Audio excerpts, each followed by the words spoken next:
I see. I am now aware of everyone's stances. Raising these questions merely serves to illustrate one point. The plight of Penacony cannot be salvaged by the harmony. The true foundation for a sweet dream paradise can only be established through the order where the strong govern the weak.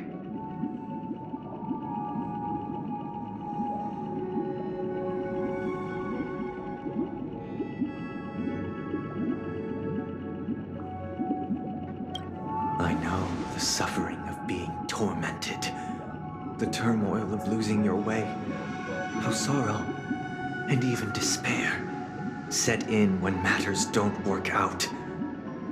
All of this causes me unending pain, because this is not what happiness is at all.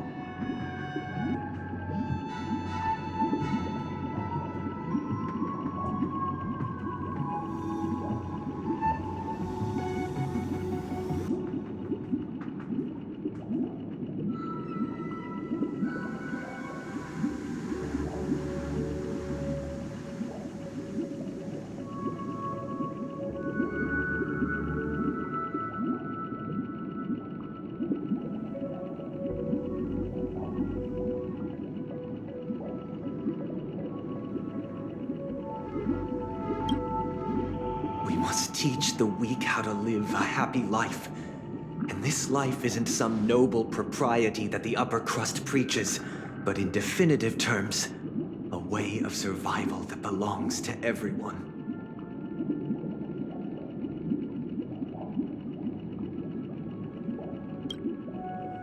So what is your definition of living a happy life? Good question. Human consciousness is fundamentally an illusion, a cage known as self-worth.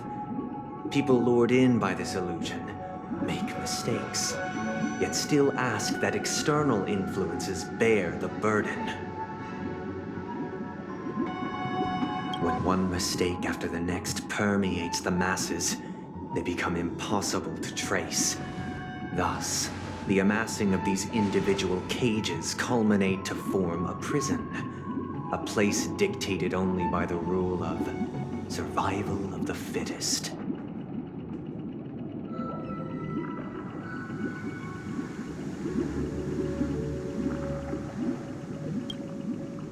Nature is always accompanied by predation and sacrifice. Its antithesis is known as order. That is what I want to do. Unite people's happiness under the banner of order. They won't need to make bitter choices any longer, nor face the weaknesses of humanity. They can cast aside their primal instincts to build a haven for mankind.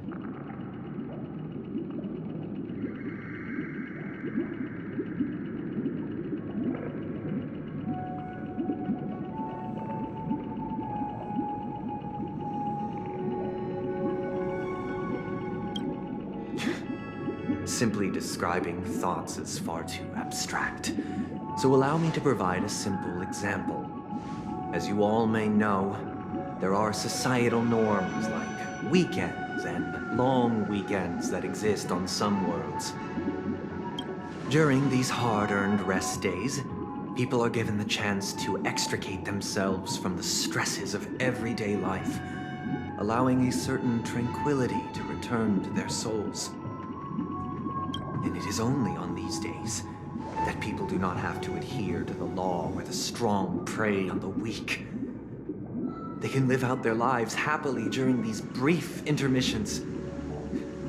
It's just a pity that 2 or 3 days are still too fleeting compared to the span of a lifetime.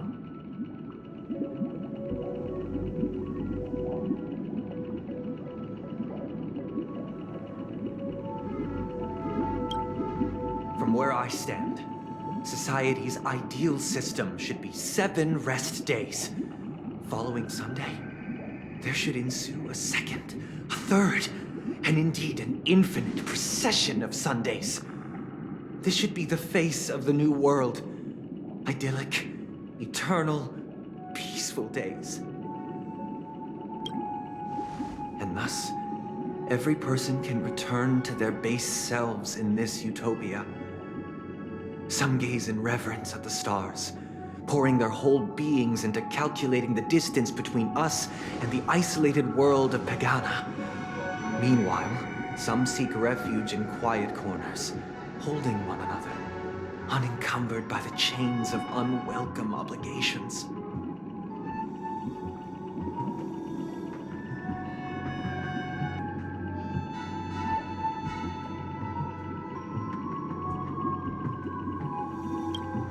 There would be no need to bear the hardships of reality.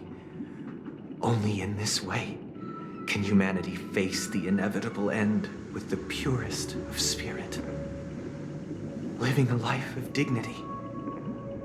This is what it is to live in bliss. Miss Firefly, you who are stricken with entropy loss syndrome, you of all would surely understand this.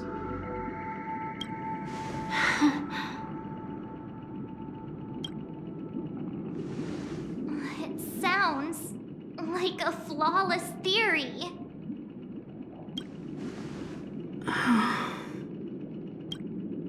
But what is the price to attain all this?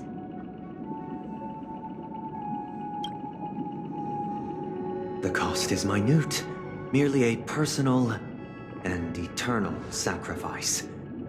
If this paradise is to be maintained for everyone, someone must remain trapped in solitary awakening until the end of the cosmos. Awakening. Which means that this so-called paradise is still a dream. Stepping into this paradise means forsaking reality, correct? It is not forsaking, but transcending. Flesh, blood, sorrow, weakness. If the physical is the root of spiritual suffering, it is only logical that we defeat it. But in this supposed bliss, people won't have defeated their demons. The chance to overcome their tribulations would be forever lost to them. In other words, it is an escape. That's another way of understanding it. But there is no shame in escape. On the contrary, the seeds of escape exist in everyone's hearts. Don't you agree, Miss Firefly? And as to why we sleep, it is because we are afraid to awaken from our dreams. But this is not in conflict with the grand plan. Only in acknowledging this can we truly understand the frailty of human nature, and from there, show compassion and protection.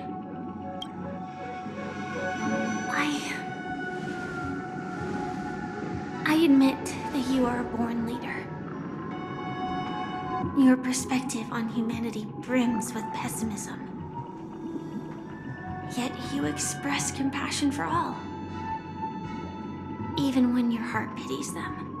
But unlike you, I live for the self. From my perspective, individuals making choices for themselves is their birthright. The want to escape may be innate in the weak. But whether they are weak or not, it is not up to another to decide.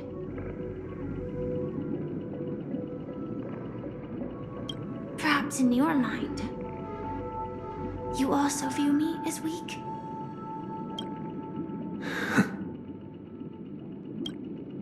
Because I don't think so. Since Miss Firefly has said her piece, the Astral Express will also naturally give you our answer. We'll leave it to you, just as Mr. McHale instructed before. Tell him our choice.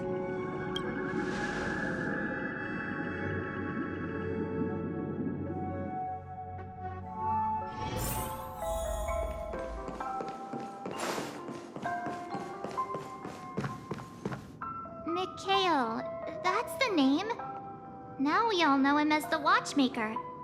So, who is he talking to? Do you know anything about it, Misha? I'm sorry. I don't know much about the Watchmaker. But Mikhail... Anything special about that name? Mikhail is Grandpa's name. Grandpa? Do you mean you're the Watchmaker's grandson? But we haven't heard anything about the Watchmaker having descendants. And the name Mikhail is not rare. Perhaps it's merely a coincidence. Could you tell us more about your grandpa, Mikhail? Yeah, sure. He was a seafarer who fearlessly ventured into mysterious seas and storms. He was always on the sea and had lots of friends who accompanied him on his travels. He didn't want me to call him Grandpa because that would make him sound old. He believed he was still young. The name Mikhail was given to him by his parents, Mihaly and Elise, both renowned seafarers. Every time he came back, he'd share his logbook with me and tell me about his adventures at sea. I want to become a great adventurer, just like him.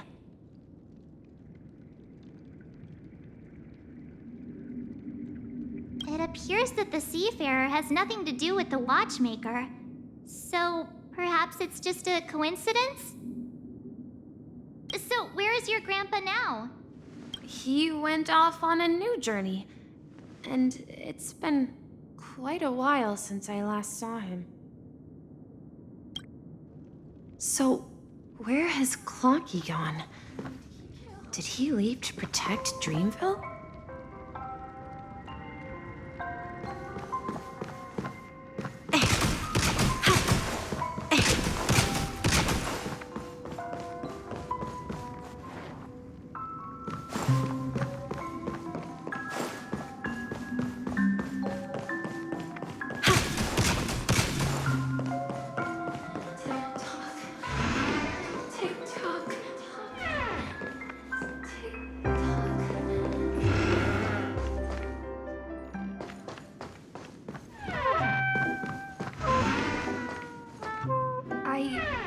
Some noises from the room.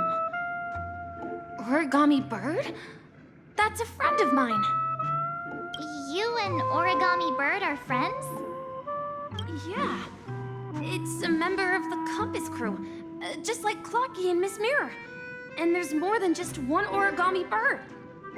They are a big family with lots of brothers and sisters who look the same. They follow Miss Mirror's orders and handle all sorts of jobs on the ship. They're the best sailors. Sailors? Can Origami Birds be sailors? Could you tell us more about the compass, Misha? The Compass is a ship bound for the New World. Clocky and his partners travel through layers of fog to the depths of the sea. Whenever there is danger, Clocky will use a compass and guide the ship in the right direction.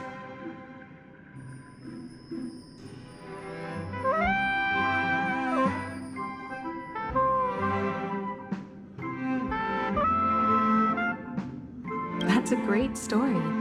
But in the Penacony cartoon, Clocky and his partners have always lived in Dreamville and never ventured out, right? Huh?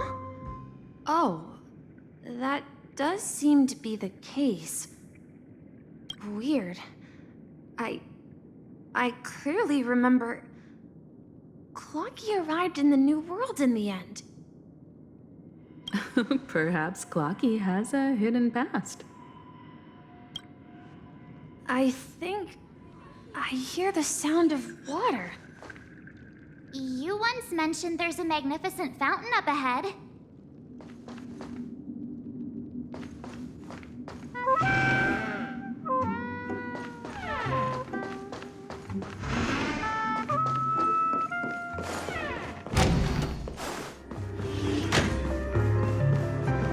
Look, there it is!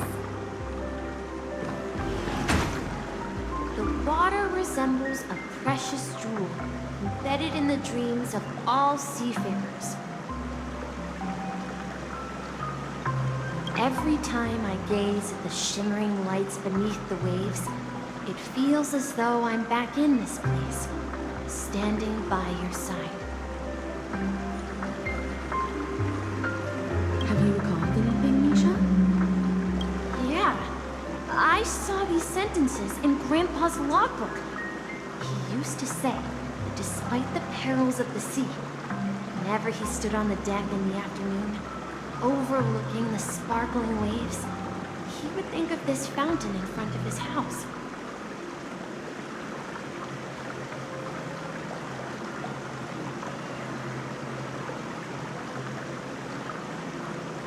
He often said that those moments felt like returning to his family's side, and the difficulties at sea didn't seem quite as challenging.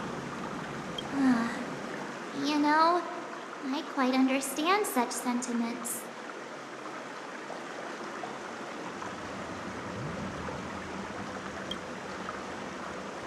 I'm not an elder. I was just being a bit sentimental. Perhaps every adventurer far from home carries a fountain within their soul. Even though the other side of the sea remains shrouded in the unknown, the fountain in front of his house serves as a compass, leading him back to his cherished ones.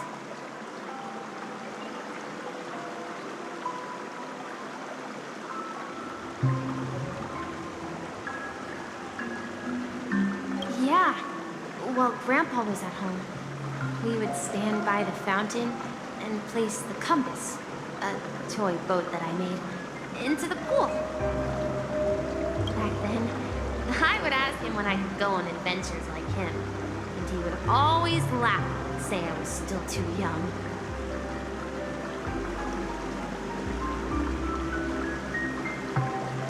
It seems this Mikhail is truly a seafarer and has nothing to do with the Watchmaker. Yeah. Based on Misha's recollections, the scenes in the dream bubble appear to be his childhood memories. But this raises more questions. According to Misha, he was clearly born on an oceanic planet and led an ordinary life, with no connection to Penacony at all. Could this be some sort of metaphor? Perhaps the sea refers to the memory zone. I'm sorry. I don't know, but my memories keep pouring out uncontrollably, like water flowing from a fountain.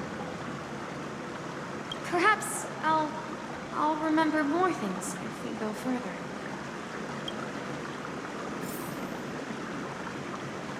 I wish to share your burden. We're going to the opposite side, right? No, we should turn left here.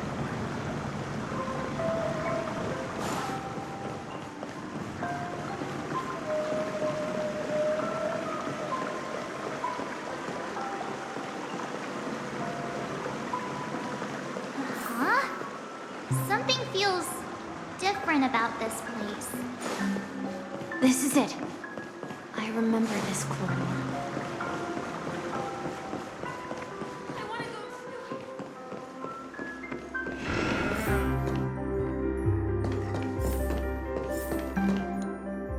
Up ahead is Grandpa's study. It was in that room that I saw him the last time.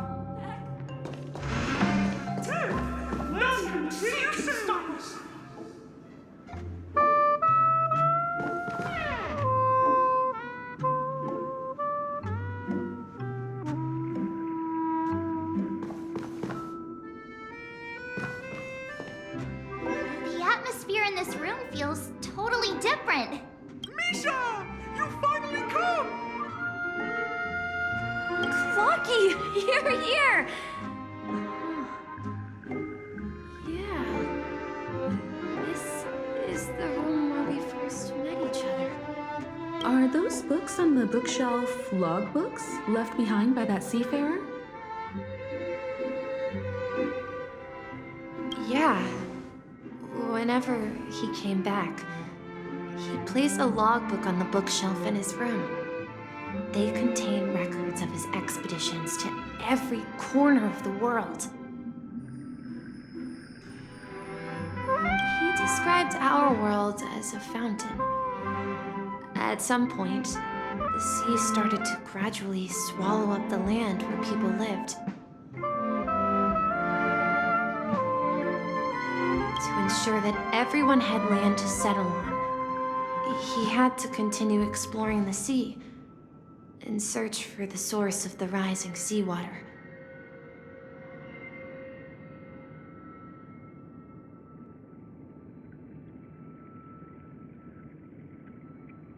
On that day, he called me to his study, telling me that he was embarking on another journey.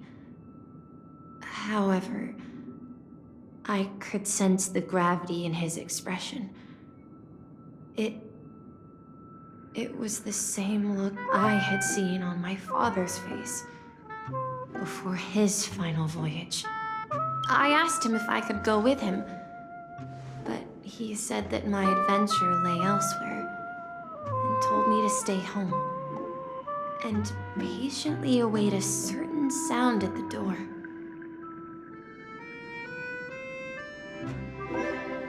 What sound? He told me about a vast ocean in the sky. An ocean of stars.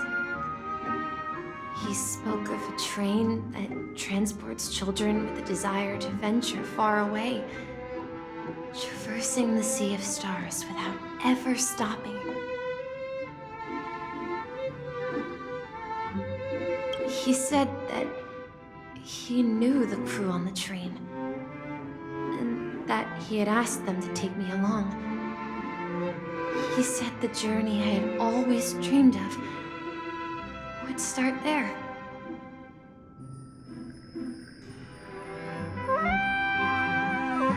A train? Could it be?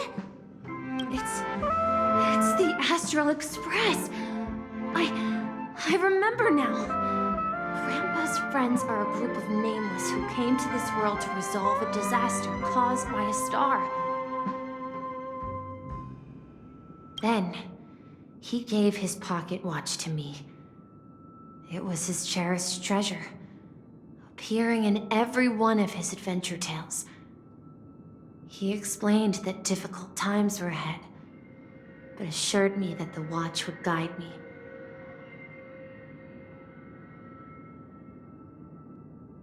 He said, as long as I kept moving forward, I'd eventually reach my desired destination. And then, it was as if I heard the distant sound of a train whistle, echoing throughout the room. Exactly, Misha! And then we followed that whistle, didn't we? Yeah.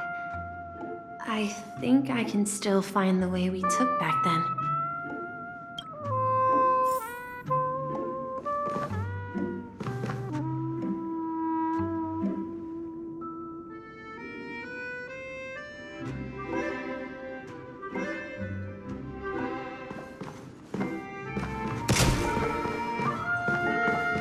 This is the dream jigsaw, right? So we're supposed to find the exit. But where can we find the last piece? Do you remember? You said you obtained a mysterious shard when you stumbled into this place. Hey, the shape seems to match. So this shard is also connected to Misha? Looks like we're just one step from revealing the truth. Let's get to the other side and investigate.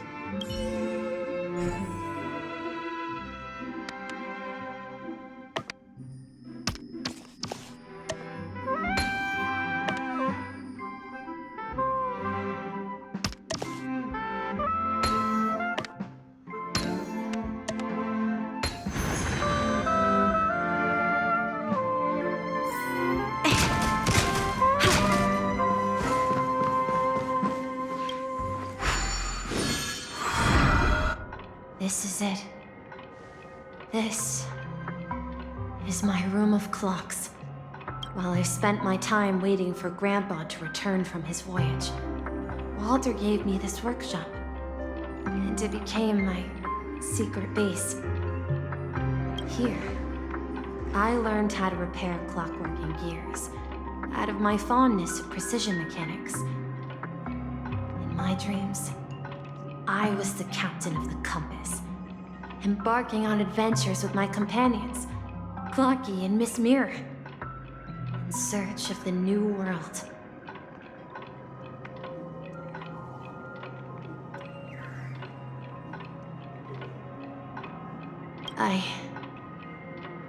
I was born and raised here. So, this building in the dream bubble is your childhood home?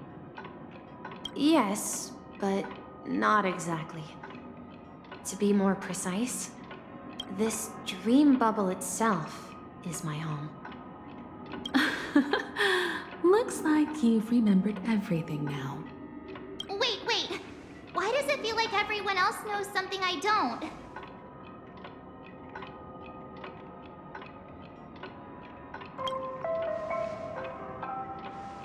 March, do you remember when he mentioned a clocky that only he could see? Yeah, the little guy here, right? But we all saw him in Dreamflux Reef, right? And Mr. Yang even greeted him. Looks like everyone on the Astral Express has a childlike spirit. The answer lies in the Astral Express. His experience shows that neither Firefly nor Acheron can see this clocky. And when we were in Dreamflux Reef, you may have noticed that for some reason, nobody outside of the crew had ever talked with Clocky.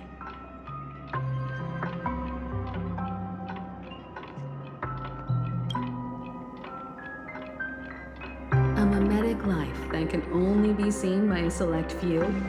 It's just like a hidden message left by someone for the nameless. But Misha can see Clocky too, right? They even grew up together. But Misha hasn't started the way of the Trailblaze yet. That's the key to the mystery, March. Now, take a moment to recall. Have you ever seen anyone outside of the crew interact with Misha? Wait. No way! That's the answer, March 7th. This dream bubble is the place where I was born. And I'm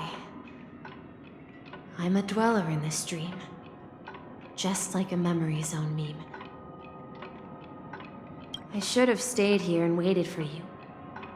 But when reality and memories merged, I unconsciously pushed open that door and left the bubble with Clocky.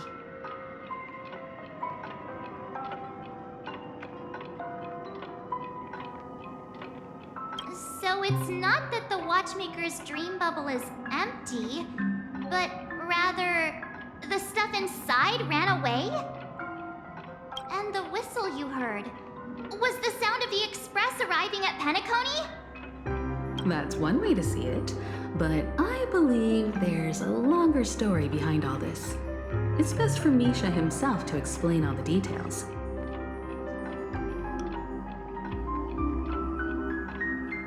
How about we start with your name? Now, should we call you Misha, or... Thank you all for helping me rediscover my true self. Now, please allow me to reintroduce myself. I was born on Lushaka, in the Presmere system, adopted by seafarers Mikhail and Char. They gave me a treasure, a name that carried their hopes.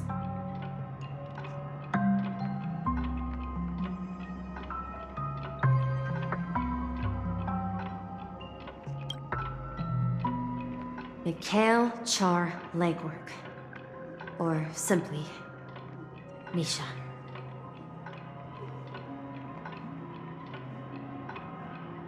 If you prefer, you can call me by a more familiar name. The Watchmaker. So, you're the Watchmaker himself? Unfortunately, that legendary figure is no more. I am only a reflection of his life. As for the child who has been with you, he's the innocent protagonist of Misha's childhood dream. A friend of Clonky, a young apprentice, and a future mechanic on the Express.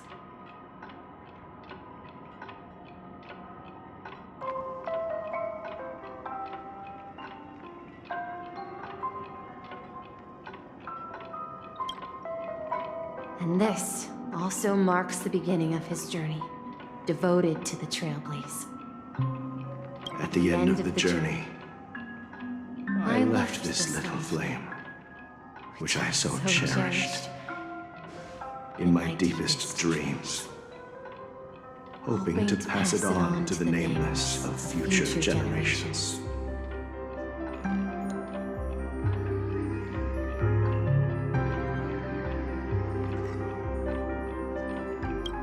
However, he somehow left the dream bubble and forgot all about his task. I apologize for all the confusion this caused. Because he was born with a desire to trailblaze, wasn't he? I don't think Misha has forgotten his role as a guide. He remembered it, and that's why he mistakenly appeared as a hotel doorman in his dream from the very beginning.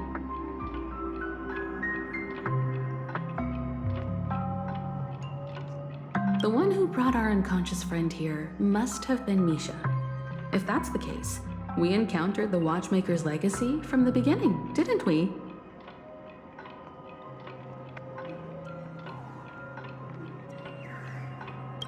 Well, I have a sarcastic friend who says I always take big detours and end up back where I started.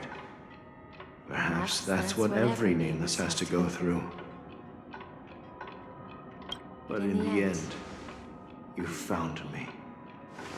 I'm sure you're all wondering what my legacy is. I believe my hound has mentioned the Stellaron and my wealth. If I may apologize, the Stellaron part is real. As for my wealth, however, it's nothing more than a baseless rumor. I left my homeland as a child and embarked on the journey of Trailblaze. I traveled to various planets until finally reaching Asdana, where my friends and I built the original Penacony and fought for its future ever since.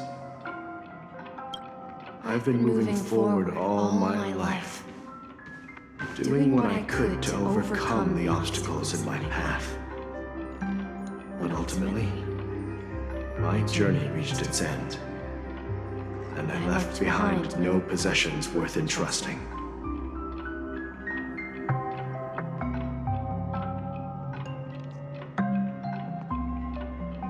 So, if you ask what's left within this worn-out train engine that can be called a legacy, I suppose it's the things that are still burning in the engine's furnace. Now that you're well aware of the current situation of Penacony, I certainly hope that you'll help me get this world back on track. But I'll leave that decision to you, for the path of Trailblaze is never paved by others. All I have for you is a story and 2 gifts. I want to give you my pocket watch. It has accompanied me throughout my long journey, guiding that naive child forward, and has been blessed with the presence of so many great people up to this day. And my hat, too. The one who navigated for me placed it on my head and planted a fanciful thought in my mind. The trailblazing expedition will never end.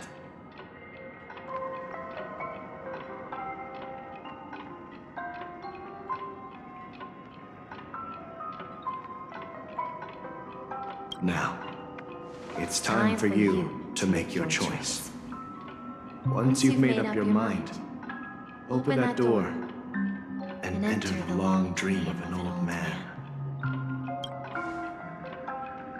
I'll be waiting for you at the end of this corridor of time.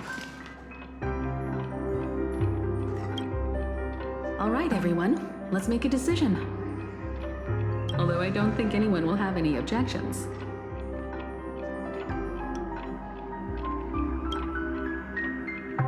Of course.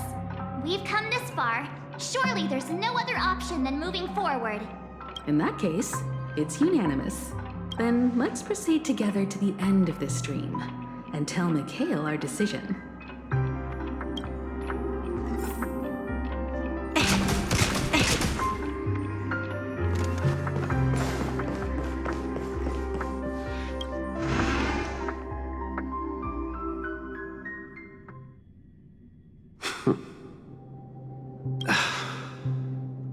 Mikhail, where are you going? Someone has to step up and save Lushaka. So why can't it be me, Misha? Please don't go. And if you must, please take me with you. Don't leave me alone. Even without me, you know how to proceed forward, brave Captain Misha. The compass is waiting for you. Haven't you always wanted to be a better adventurer than me? Now go, board that train and start your journey. Where are you going, Mikhail? I'm going to clean the floor in the parlor car. I've promised the conductor. Wait, first tell me, did you fix this watch? Yeah? I know what it looked like before. Its chain was broken, the back case torn, and the marks on the dial all worn out. How did you manage to fix it? Well, it's hard to explain, but I knew it could be fixed. It's the hands, Mr. Amundsen. Its hands were intact and pointing in the right direction, so I knew there would be a way to fix the rest. I see. You'll work with me from now on. Haven't you always wanted to tinker with this train? You're its mechanic now. As for the conductor, I'll do the talking. But I only know how to fix watches. Don't worry. You've got what it takes. I'll teach you what you need to know. Where are you going, legwork? It's time to head to our next stop.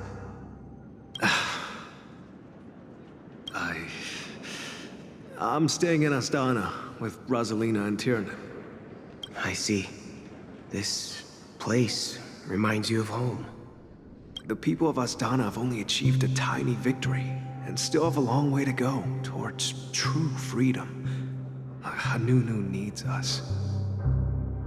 Don't worry, not all journeys lead to the stars. Even if I leave the Express, our path of Trailblaze will continue. Yeah. I knew you wouldn't stay on the Express forever.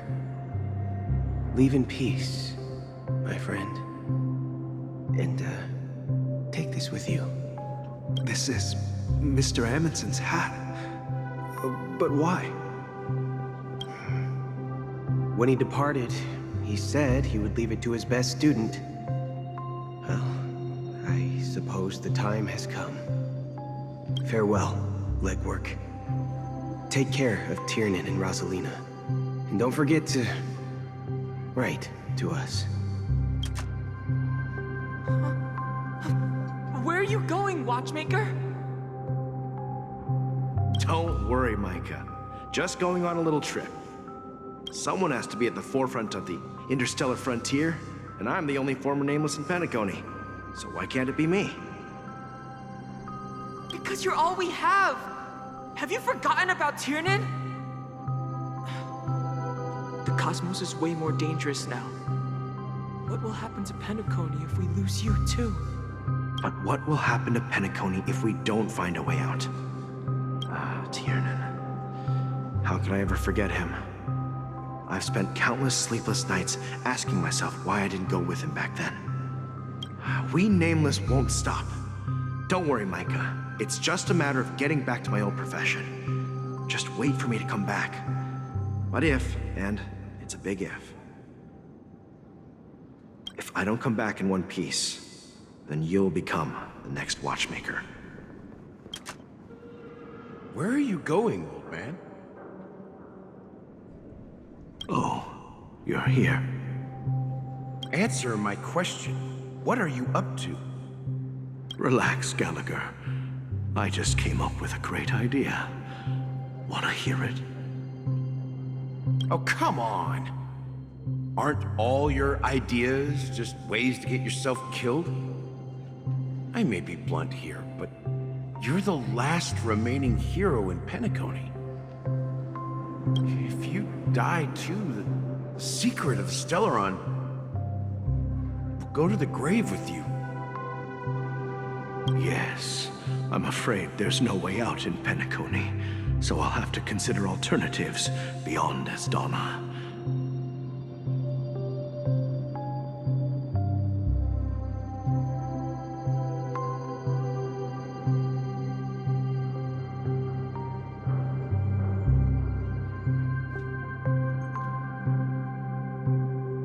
We'll organize a festival using the Watchmaker's legacy as a facade and send invitations to the entire cosmos to gather people here.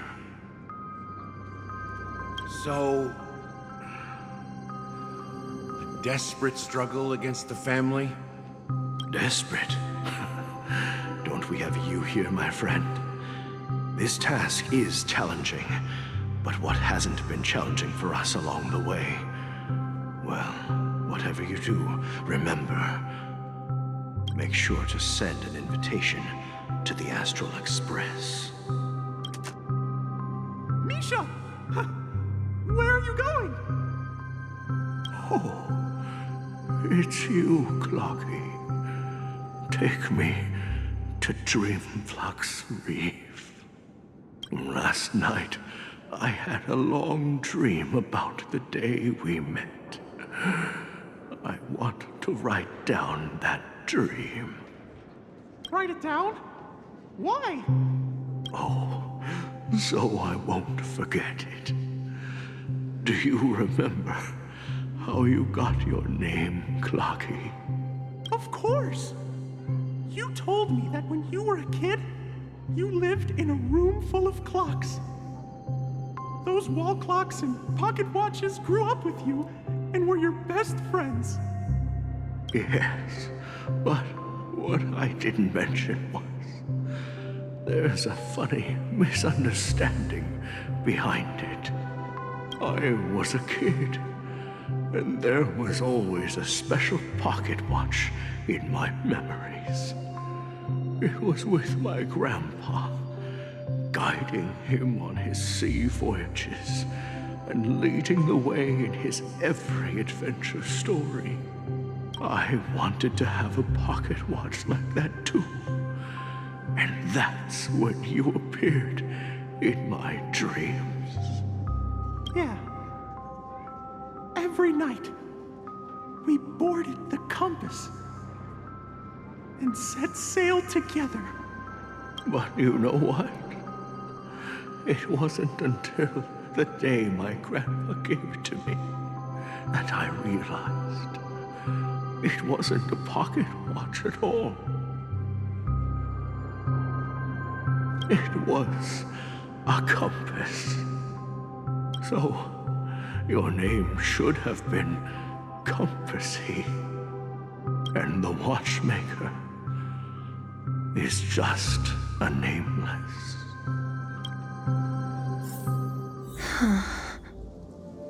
We've arrived at Dreamflux Reef. So, where to next? You know, Clocky, I don't think I'll be going anywhere else.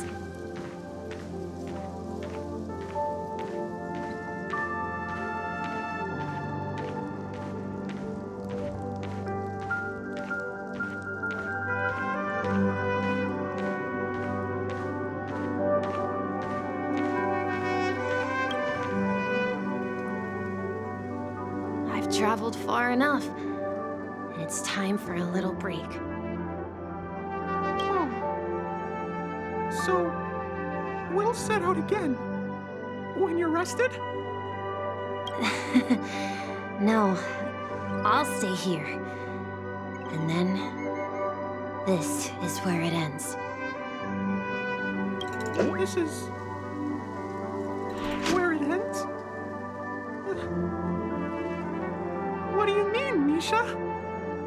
You told me that the trailblazing expedition would never end.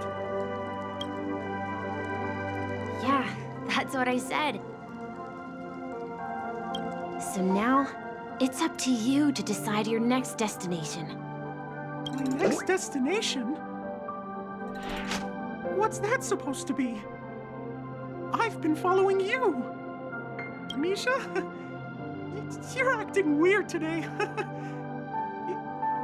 If you're feeling down, we can just do what we usually do. With the clockwork. No, I'm not feeling down. As for clockwork, yeah, it resolves all problems in this dream. So, do you know what clockwork actually is? I'm not quite sure. Well, everyone gets lost at times. They may hesitate and doubt which way to go. That happens in this dreamscape and beyond.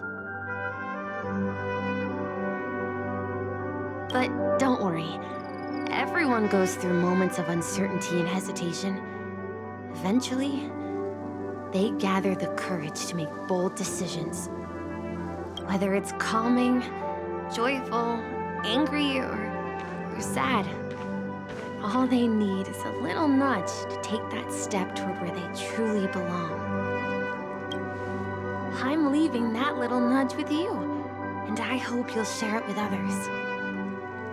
Such is the essence of clockwork, the will of the trailblaze. Clocky's hands spin around non-stop, indicating confusion, frustration, and weakness. But ultimately, people still need to move forward. Just like your hands, always pointing ahead. This is where my journey ends. From now on, it is your path to walk. Trailblazing means taking paths your predecessors forswore, and venturing even further. The Penacony in Mikhail's dreams does not belong to order.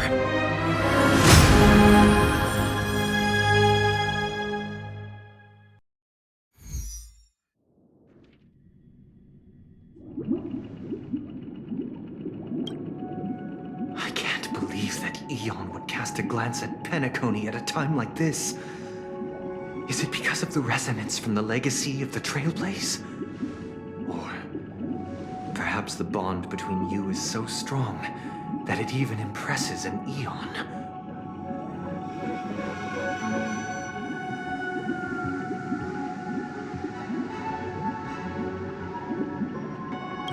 Well, there might be another possibility. Perhaps they want to witness, on behalf of the fallen Eons, who will hold the future of Penacony. If that's the case, on behalf of the Dream Master of Penacony and the 107,336 members of the Oak family, I'm extending a formal invitation to all of you. I'm cordially inviting you all to the Penacony Grand Theater to participate in the upcoming Charmony Festival.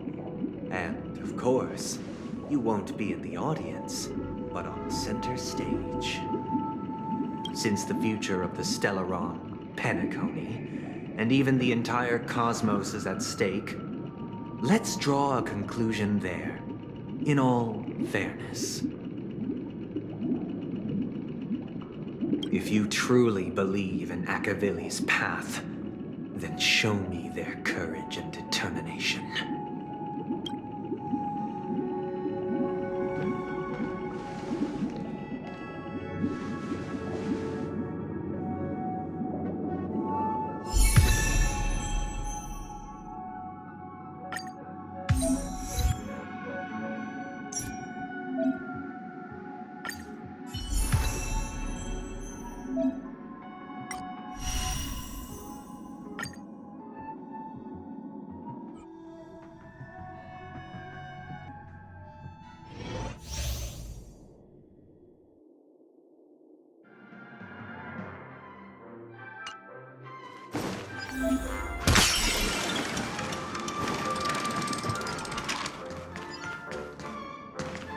We need a please stay tuned.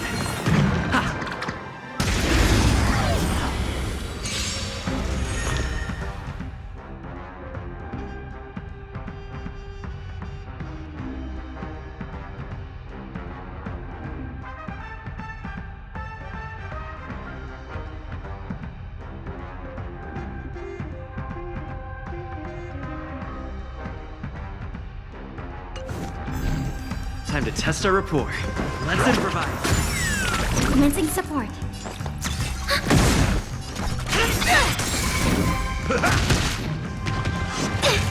Not good. Stay in step. Dreams do come true.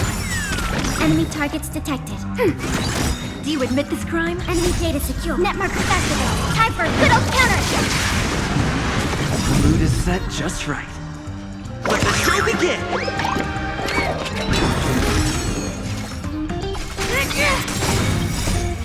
Execute the Marastruck! That's all you got? Take your positions. Let's improvise. Ready for another? It's time.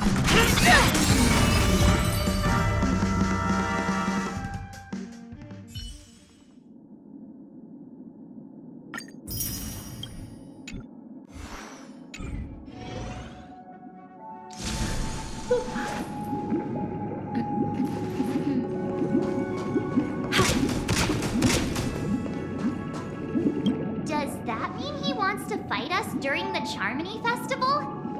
I'm afraid so. This is weird. Aren't Arc villains usually plotting some dirty conspiracy in the end? But he actually said something like, "In all fairness." Could it be that he's underestimating us? Well, in my opinion, Sunday is deeply committed to his own philosophy and genuinely wants to prove that the Order is right. I sensed a strong conviction and a desire for dominance in him. Maybe he won't accept the outcome unless he wins fair and square. That's why he'll give it his all in the upcoming battle.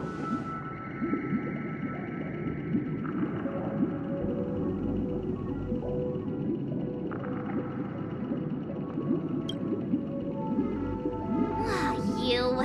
Every time an important moment arrives, you hesitate. We've even dealt with a Lord Ravager of the Destruction, so a follower of the Order won't be a big deal. Anyway, we can't leave the Stellaron unchecked.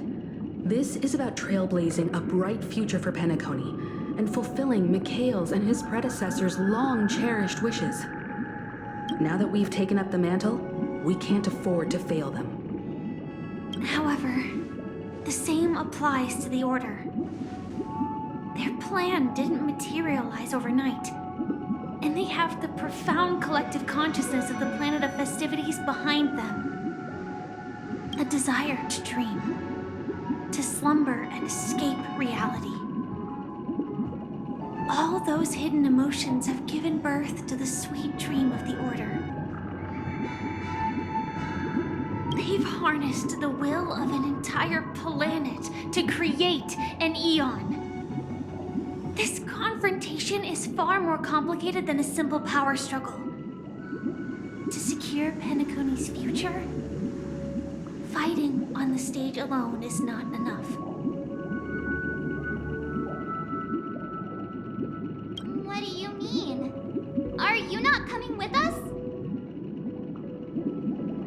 I believe Firefly is trying to say that she's heading off to another battle.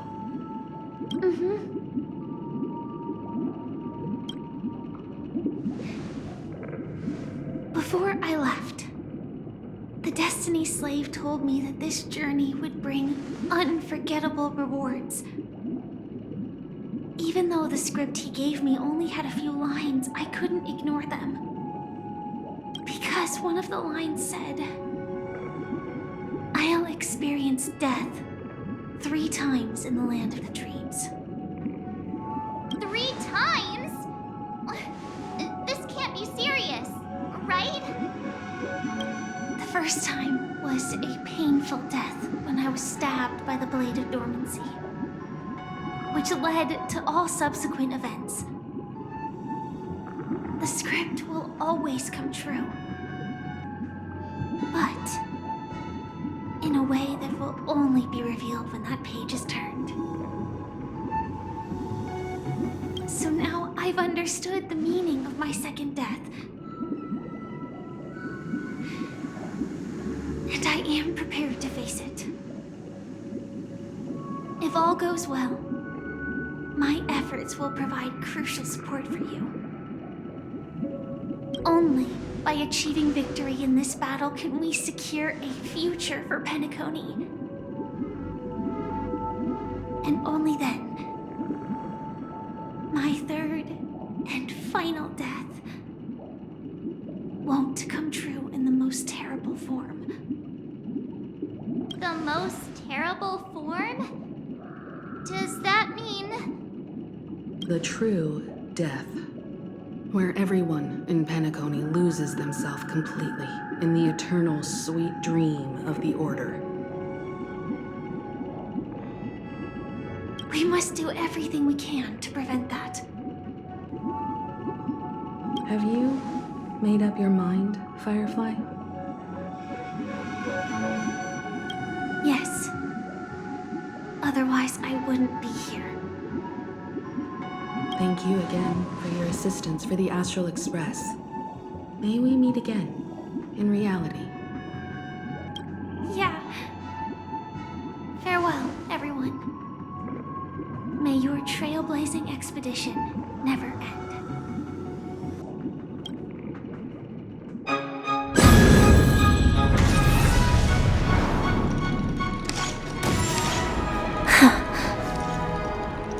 I dreamed of a scorched earth. Everyone, are you ready? A new shoot sprouted from the earth. It bloomed in the morning sun and whispered to me. Like fireflies to a flame, life begets death. May we meet again in reality.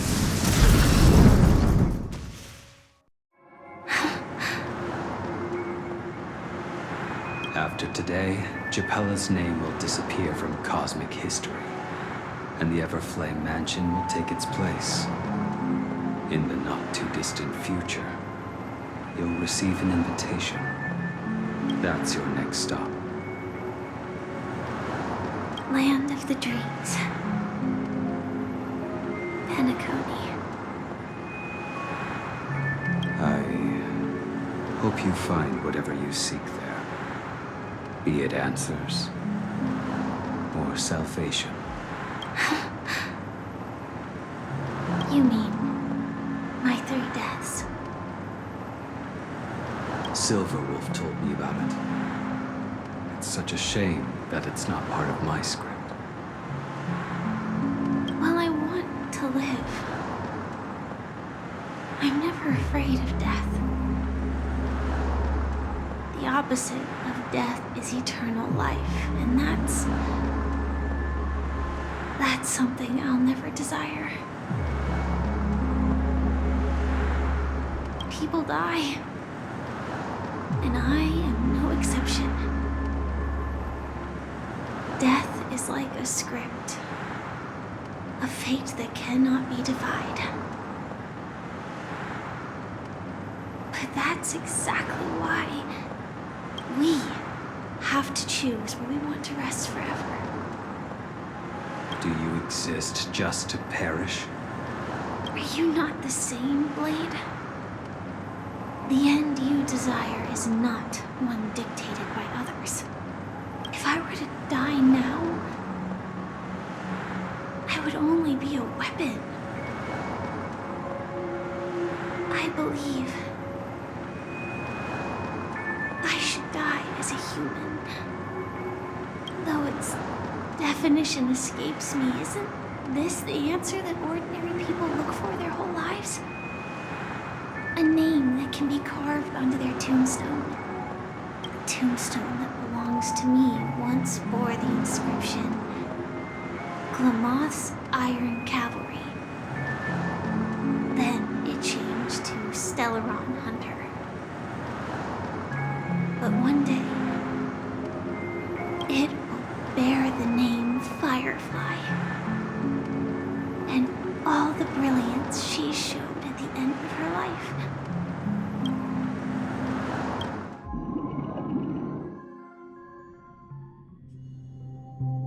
That's quite unexpected, old man. Who would have thought your crazy plan would actually work? Do all you nameless fools just act on a whim? I can sense that this false sweet dream is coming to an end. The nameless may be young, but they had the ability to achieve this goal. Just like you did in your time. It's a shame you won't be able to see it firsthand. Maybe I won't either.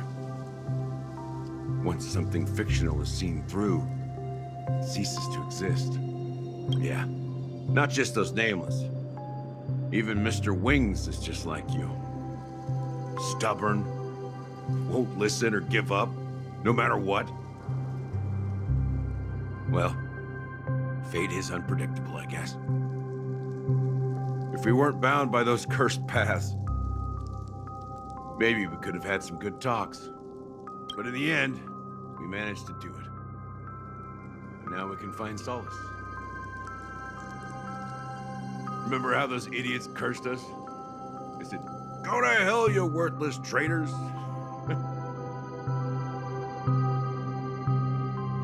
Well, I don't know if they really meant it, but if longing for freedom means going to hell, then I'll be joining you soon, you old fool. Let's get together and have supper again in hell. Oh, I almost forgot. There's one more thing. Here's to you. A glass of hello and goodbye, Trailblazer. To the imperfect tomorrow.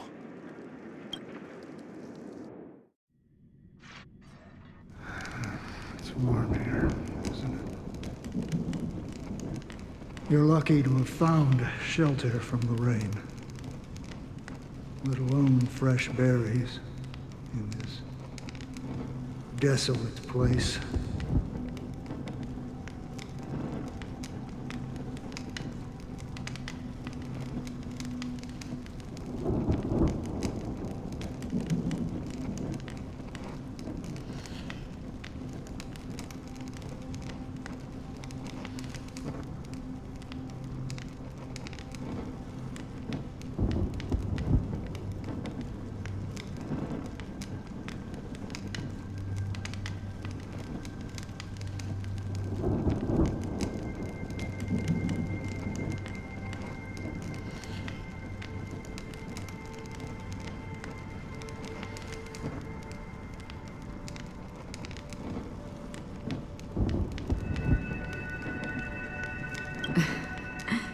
I was just following the scent of life. It's particularly strong in a place like this. It's a shame these berries don't have much flavor. Seriously? In case you didn't know, this fruit is pretty juicy. The only downside is that when you chew it, it becomes extremely spicy. Have you lost your sense of taste? I can still taste certain things, like a faint sweetness. Before coming here, I stopped by a place called Orkron.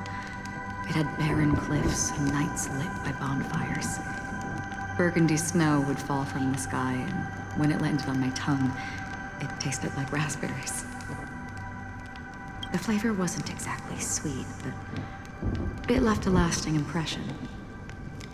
When I think back on my past, I realize that what's tying everything together isn't the big events, but rather these small yet unforgettable moments. Don't worry about it. Losing oneself is a reality that every self-annihilator must face. At least I haven't completely lost my senses and memories yet. Well, congratulations on adding another footnote to your journey. By the way, are you always alone? No, I had a companion in Orkron. She's a short, nameless girl who aspired to explore IX. She always said she'd walk a path deeper and farther than Akavilis.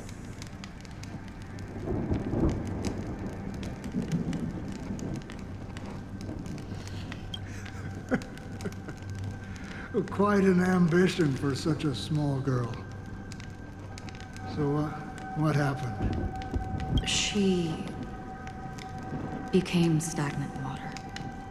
Well, my condolences. Condolences. I don't need them. The girl left with a smile. She never regretted her choice and most definitely wanted me to say goodbye with a smile. So, that's what I did. That's proof that you're grieving for her. Or perhaps I'm just afraid. Afraid? I rarely sense that emotion from you. What do you fear? I'm afraid I'll forget the 30 days I spent with her. Just like all the other days in my life. Most of them have already washed away with the rain, disappearing into an unseen realm. I fear that those vivid red memories will fade away too.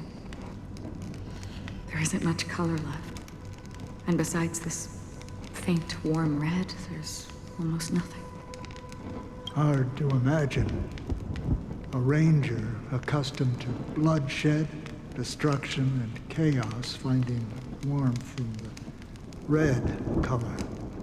Because I have experienced this warmth many times. Long ago, I promised someone that I'd bring it to more people. And that for every remaining moment of my life, I'd strive for a better ending for all.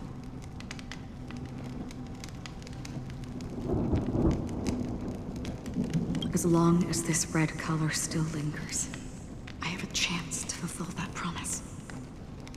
It represents a burning fire, a blooming flower, the berries in this cave, and life itself, fleeting yet still dazzling.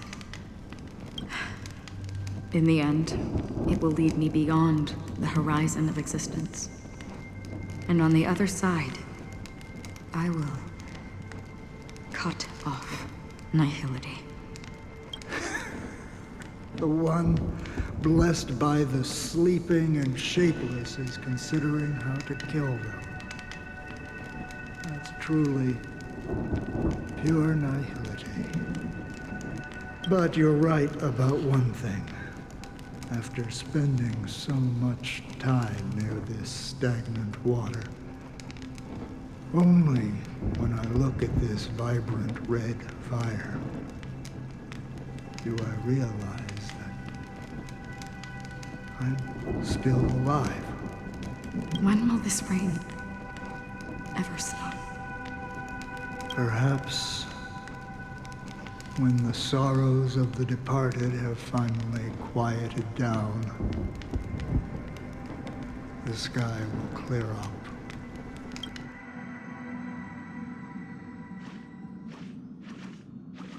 Have you heard of a planet named Biari Scamandros, Don Hung? It's one of the Paradise Kingdoms under the influence of the Harmony.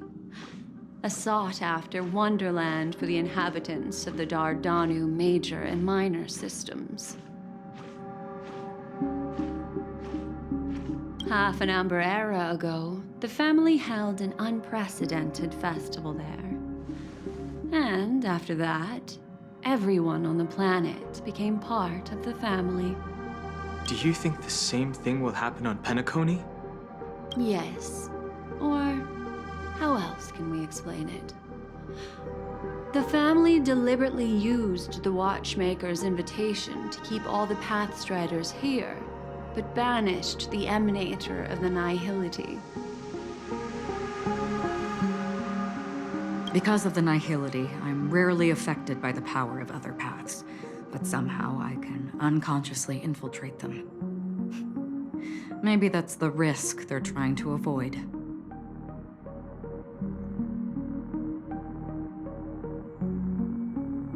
I would disagree. Biari Scamandros is not part of the credit system or connected to the Silver Rail. It's nothing more than a remote civilization sheltered by the Harmony. But Penacony is different. If the family messes with Penacony, that would be like declaring war on almost half of the factions in the cosmos. They have no reason to do that. No, they don't. If they truly serve the Harmony, that is. What do you mean? The path in Penacony is impure. The Harmony here has impurities. Do you remember the Ancient Swarm disaster? Tazeront, the propagation, brought endless havoc to the universe, and it eventually evolved into a fierce battle among all eons.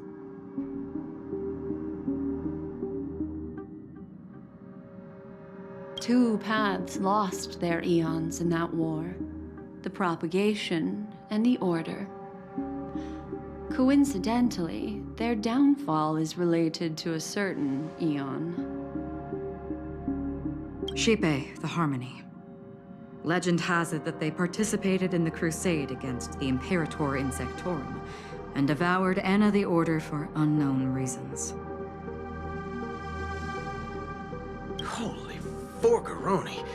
So you're saying that the two leaderless paths are working behind the scenes? But I don't see any descendants of the propagation in Penacony. Could it be that the remnants of Beyond the Sky Choir are hiding within the family, trying to resurrect a fallen eon?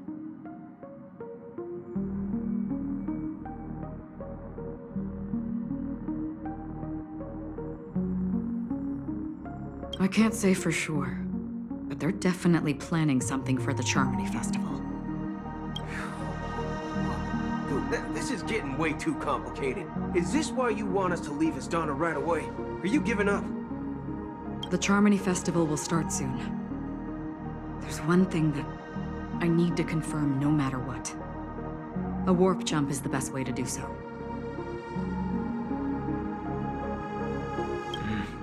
Time is running out. I have another plan.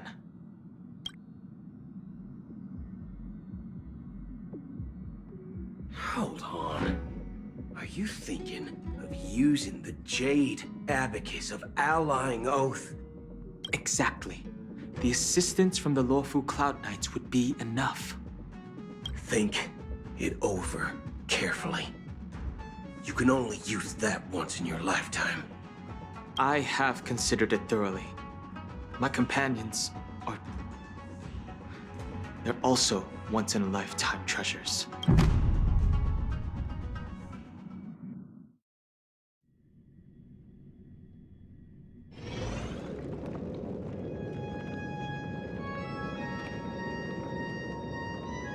Are you the only one here, my child? The Nameless is quite the diplomat. Our secrets have spread like wildfire within the family. and IPC starships are gathering towards Astana. This is a crucial moment for us. So, where is the chosen one who harmonizes the varied sounds?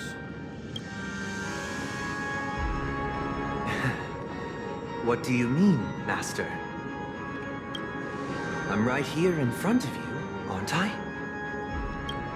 You know, she was supposed to be the star of the Charmony Festival in our plan.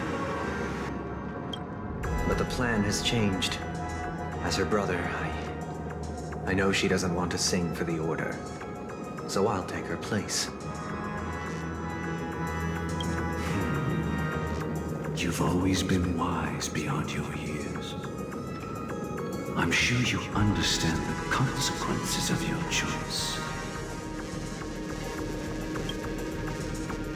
If you consider this a betrayal, well, there can't be two suns in the sky. I'll step up and take down the other sun if necessary. Do you believe in karma? If karma exists, then everyone has their own karma. You have yours, and I have mine. And my karma has nothing to do with you, Mr. Gopherwood.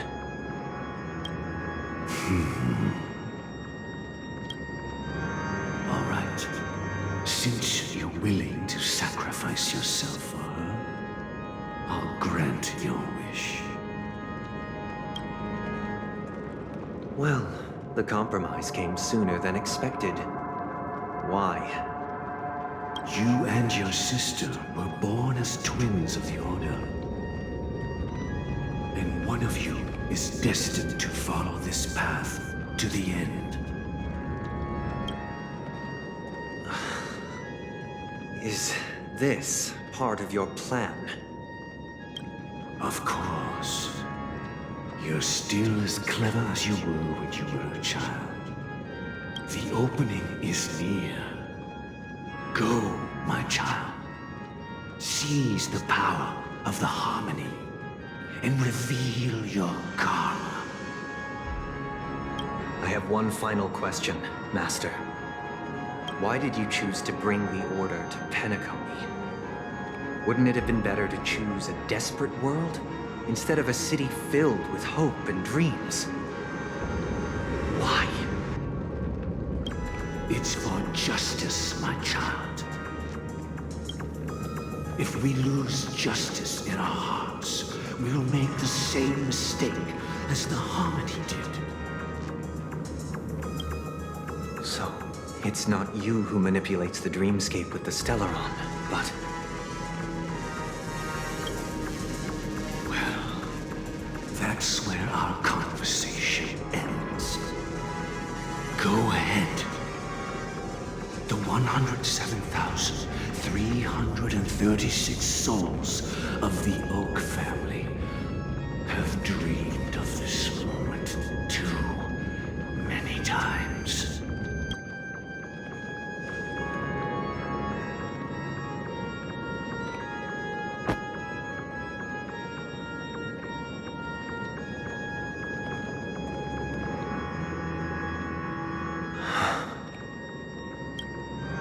I shall ascend to the heavens, becoming the scorching sun.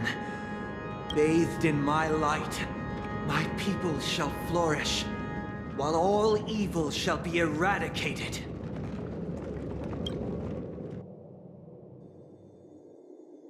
This is the interior of the Penacony Grand Theater. It's quite exhilarating to be flushed into the air by Soulglad. But why is the venue still closed when the Charmony Festival is about to start? And not only that, the entire theater is eerily quiet. No audience, no staff, no one around.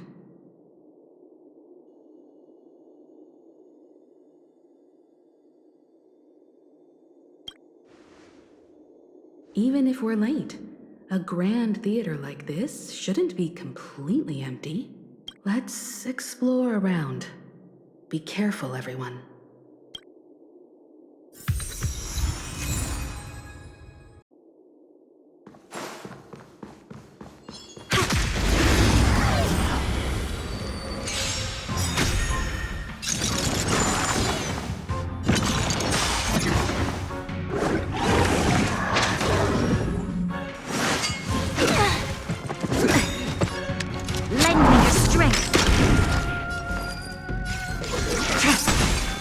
divination. Converge and awaken! You chose the wrong enemy. The dead return! We've entered the storm. To guard and defend! Crush them! Unworthy. Blade of Moonlight.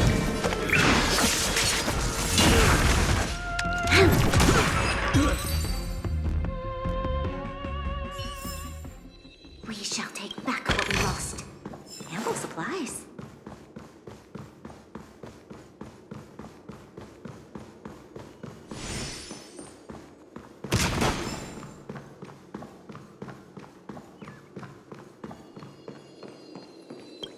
Gosh, the atmosphere here is so creepy and unsettling. Even if there's no audience yet, there should be some staff around. Why is it so silent?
Yikes! They scared the life out of me!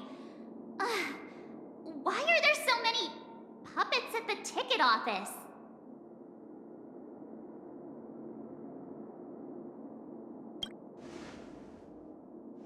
What? You're so annoying. Stop scaring me. Are these puppets part of the stage setup?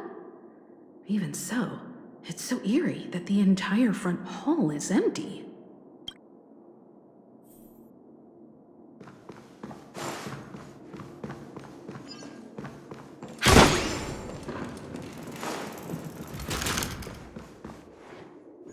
Something feels off. We're in the right place, right? There's no other grand theater in the dreamscape. So Sunday's messing with us? He said we'd have a final showdown on the stage, but why is there no one here? My apologies for the delay, March 7th. You scared me. Where are you now? I'm waiting for you behind the curtain. Following the Asdana tradition, I invite you to enjoy a stage play in 3 acts before the festival begins. History is a mirror reflecting the universe's true essence. Let's use this opportunity to delve into the rich history of Penacony and the eons. Within it, naturally, the future takes shape. Let us commence with the dawning of the world. After the Dusk Wars, darkness veiled the sky, and chaos consumed the earth. Enna the Order emerged, destined to restore all existence. That marked the first day.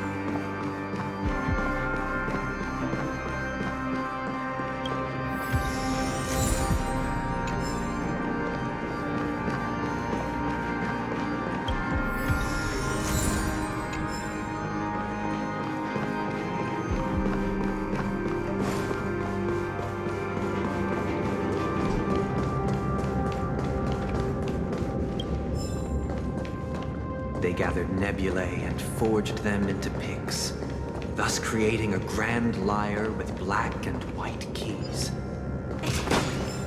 Strike the white keys, and the sun rose. Strike the black keys, and the moon rose. And so, the cycle of day and night arose. That marked the second day.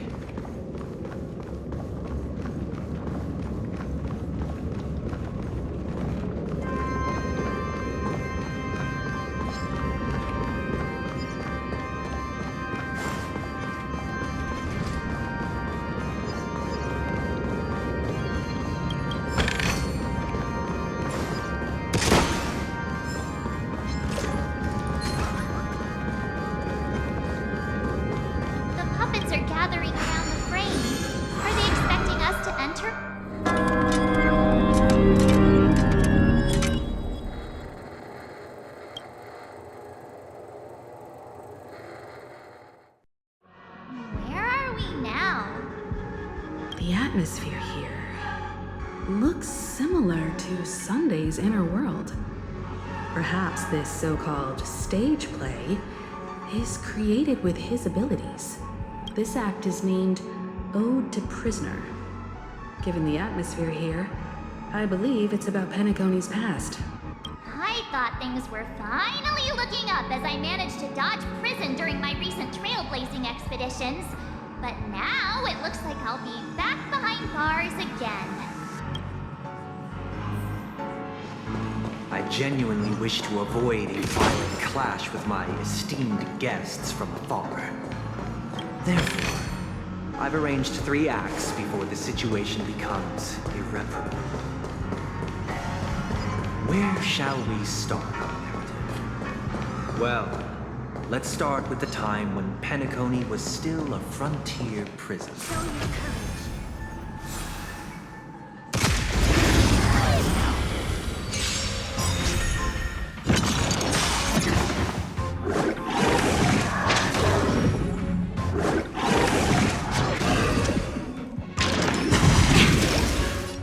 Lend me your strength.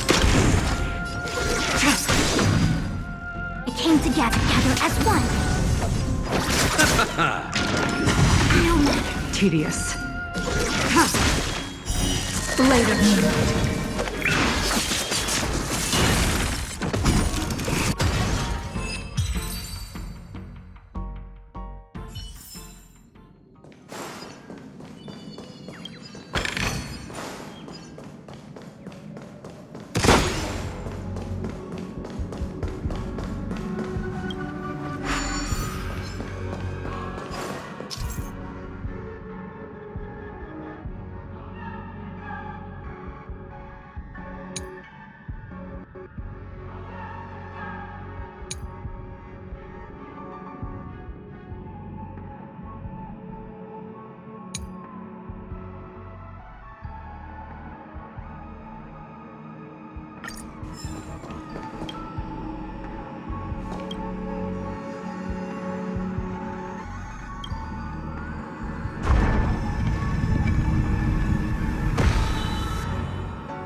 In 2147 AE, a prisoner named Hanun ignited a struggle for liberty and emerged triumphant. IPC referred to it as the War of the Frontier, while the Asdanians dubbed it the War of Independence.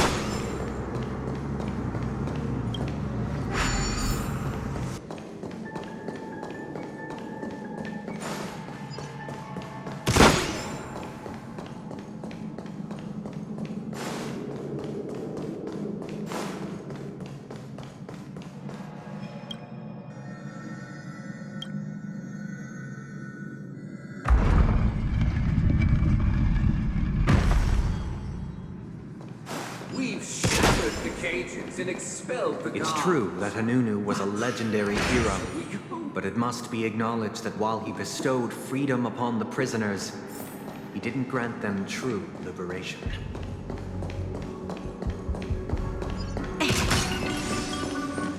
Thank you for staying here, honorable travelers. The three nameless stayed on the planet, endeavoring to spread the tenets of Trailblaze throughout the frontier prison. Alas.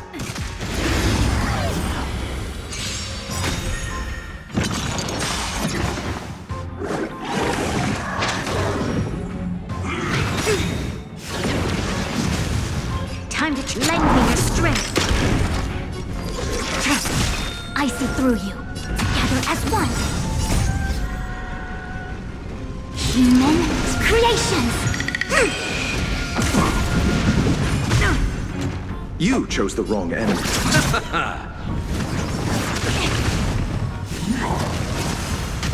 Stand down.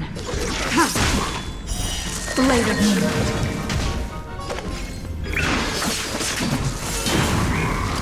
There's always a weakness. Lend me your strength.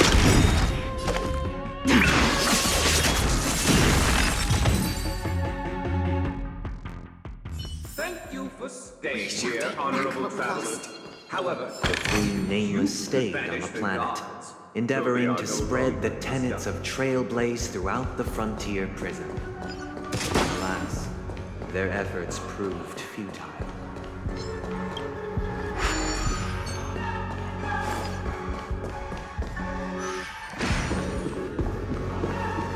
let's build another prison.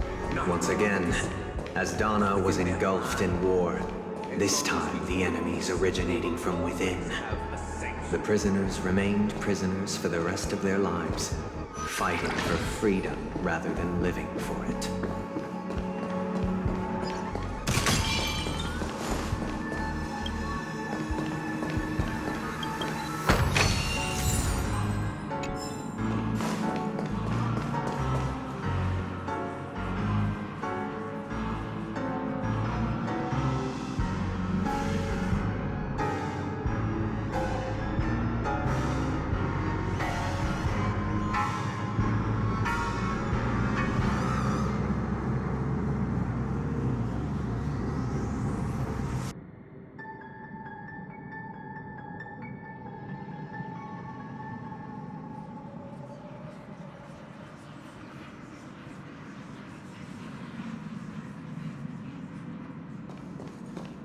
I hope you like this land of freedom on a scorched earth. As you can see, their sentences have long ended, and the IPC guards have long been expelled. Yet, these prisoners remain enslaved, not by external forces, but by the confines of their own minds. Freedom permeates every corner, except fragile souls. It gives solace only to those who believe in its existence. Prisoners, this is my order. Learn the essence of freedom and teach your fellow prisoners to fight for their lives. Hey! Why don't we have to fight while enjoying the show?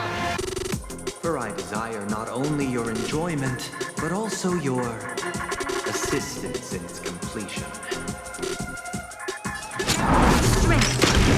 Tedious. Converge and awaken! We've entered the storm. To guard and defend! Crush them!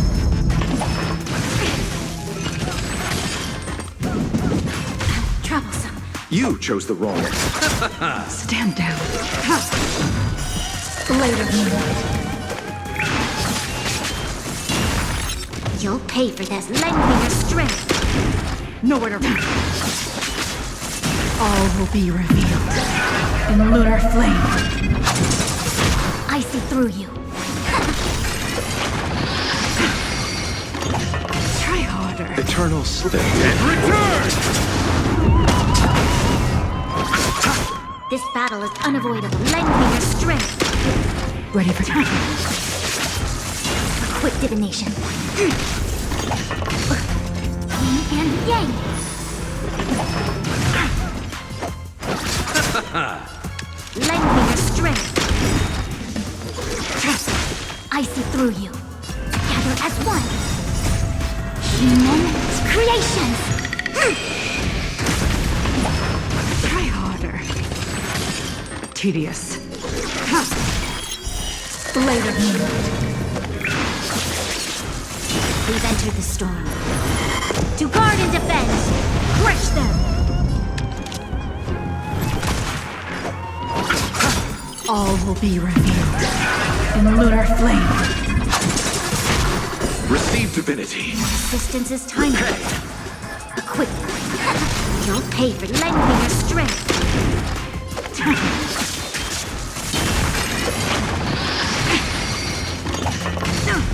You chose the wrong one.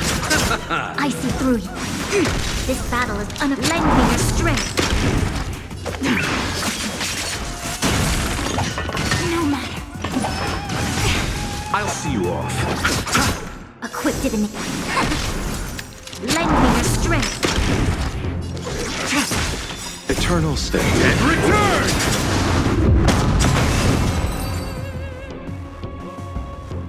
No one can restrain you anymore. You are free. Thus concludes the first act.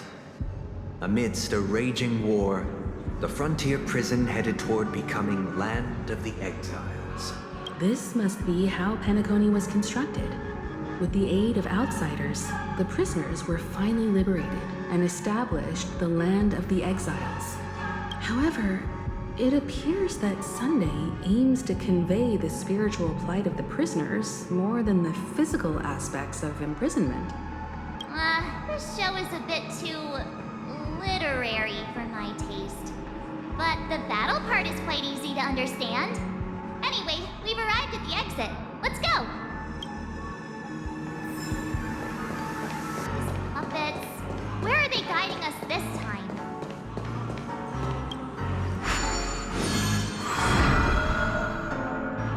They transmuted streams of stars into inked nibs, creating symbols to be pronounced and counted. They molded stardust into flowing rivers, assigning the righteous upstream and the unjust downstream. Thus, all things were marked, and the world learned to discern between good and evil. That marked the third and fourth days.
Look! Another frame!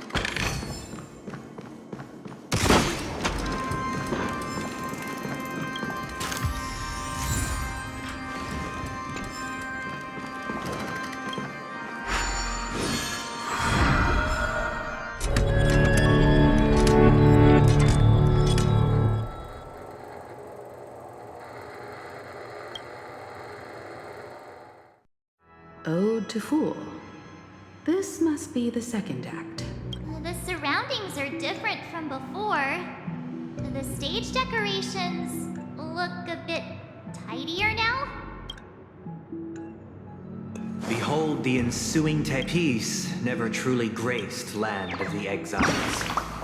The history in this era is rich and intricate, so please allow me to present it in allegorical form.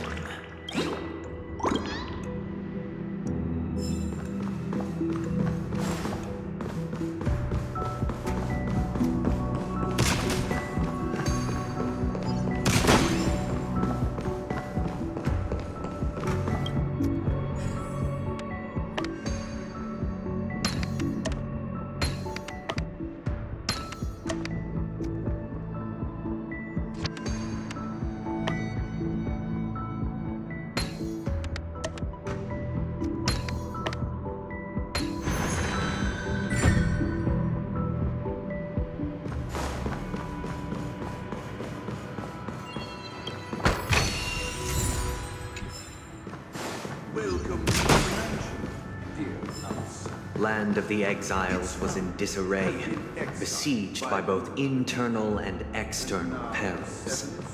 Though the 7 major lineages appeared united on the surface, each harbored their own ambitions, leading to ceaseless conflict.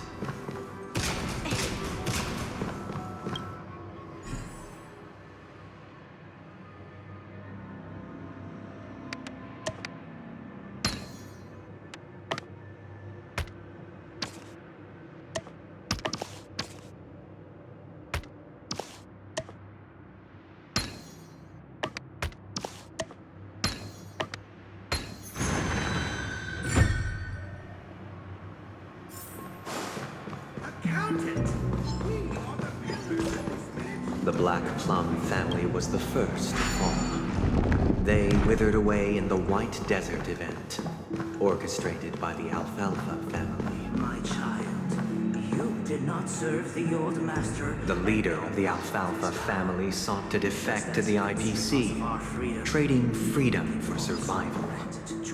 However, his eldest son slew him in the name of righteousness, and ascended as the new family head.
Only when Gopher Wood led the family to land of the exiles and earned recognition from all 5 major lineages did Penacony earn its new name, the Land of the Dreams.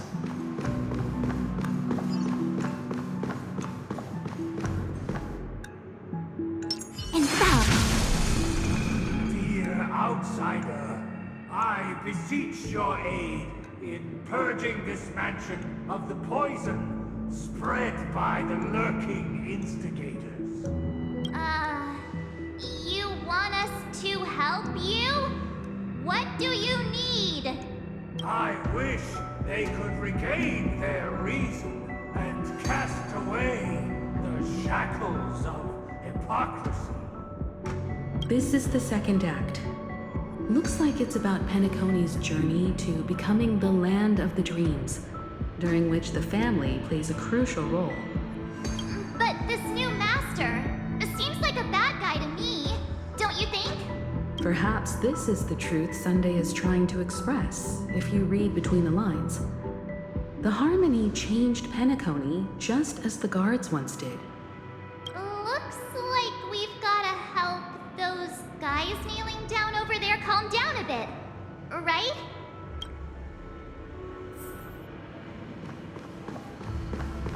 Either I shall be my own master, or I shall return to my former master.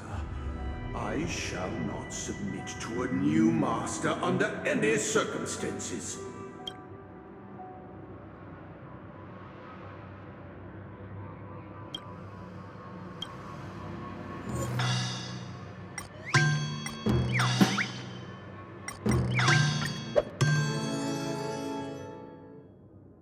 Without a master, who can grant me true freedom? Master is no longer here. I thought I'd be free, but I'm not. Now, without my master's command, I'll have to seek guidance from the blind.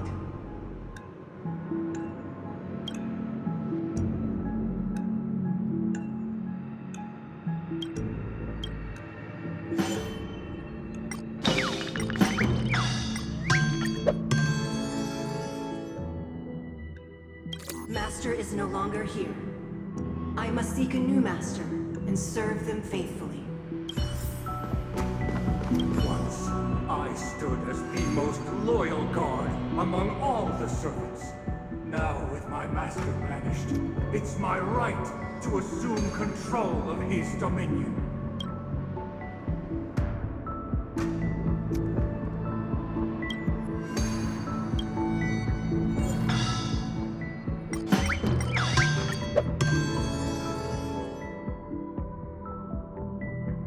My former master has long departed, but why do I still fear the remnants of his creation?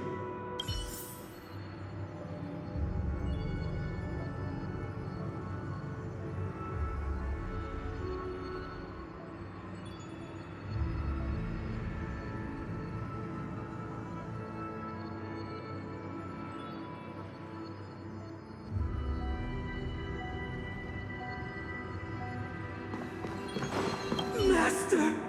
Oh, you will return in due course, and I shall stand vigilant, awaiting the reward for my loyalty.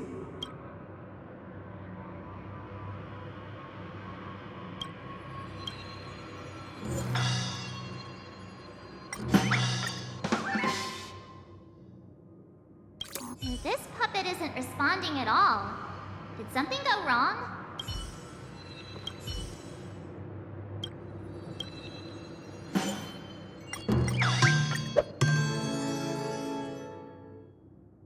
Master, now that you have gone, I shall wait no longer for my reward. I shall seize what is rightfully mine.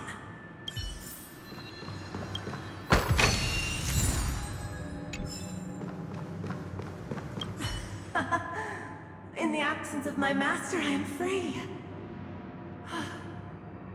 But without their guidance, for whom shall I sing?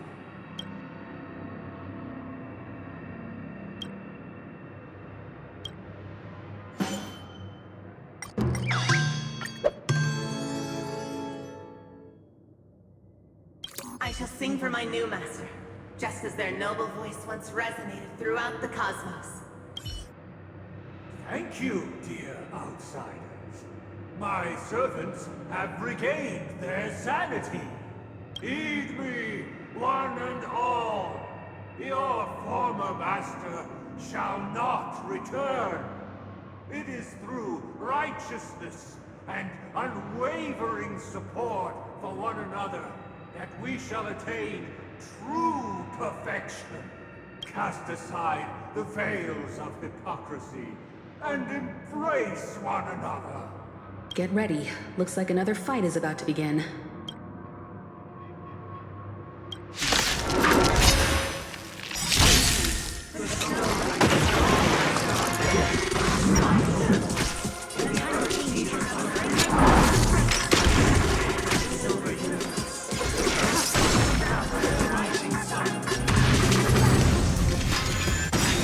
All things in this world, human creations!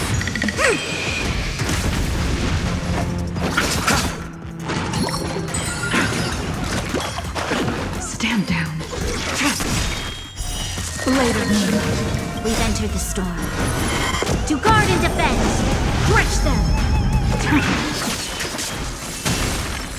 You'll pay for this. Lend me your strength. Nowhere to run.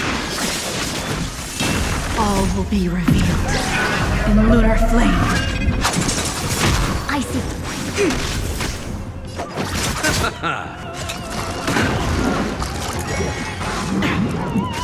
This battle is unavoidable. Lend me your strength. Ready for time. A quick divination. Receive divinity. You, Chosen.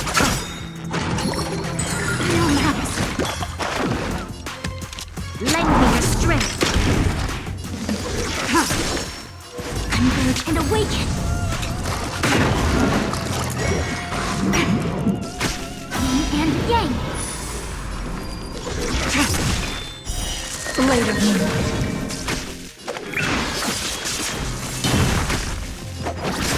The dead return! You'll pay for lending me your strength. We've entered the storm. To guard and defend. Crush them. Right. I see through them. No matter. This battle is lend me your strength. Tedious.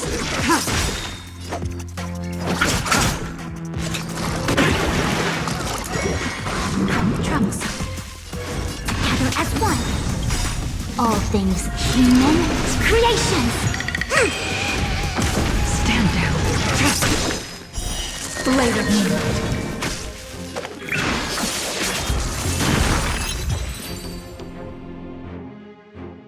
Alas, they remain but slaves till the very end, with the illusion of freedom. Thus concludes the second act. Amidst an illusory harmony, Land of the Exiles charted its course toward becoming the planet of festivities. This is how Penacony fell under the family's control. Since the arrival of the Harmony, the Land of the Exiles has undergone dramatic changes, not all of which have proven beneficial. This guy really loves dramatic scenes. Bet he comes from a whole lineage of stage performers.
The planetary rings to establish the law, forging a code of conduct among the masses. A grand lyre with black and white keys served as an instrument, while symbols of articulation and numerical notation took the form of musical notes. The downward flowing river became a melody, and the canon of law dictated the form. Thus, all mortals found their unique place within this symphony. That marked the 5th and 6th days.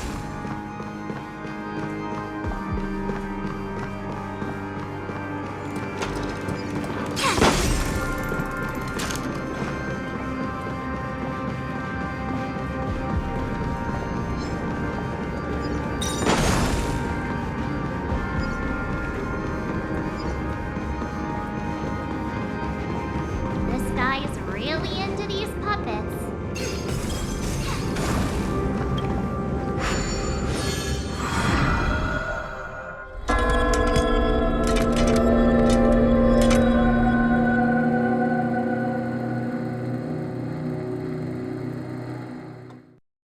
Oh, I get it now. The last scene is all about singing the praises of the Order. And the atmosphere here is completely different from the previous two scenes. This is the concluding act of this play. I have showcased the past and...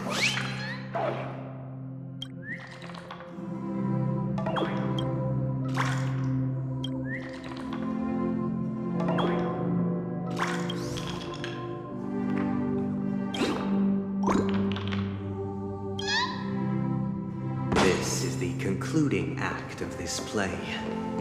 I have showcased the past and present of Penacony, hoping that my desire for change resonates within you. And now, I shall reveal its future to you.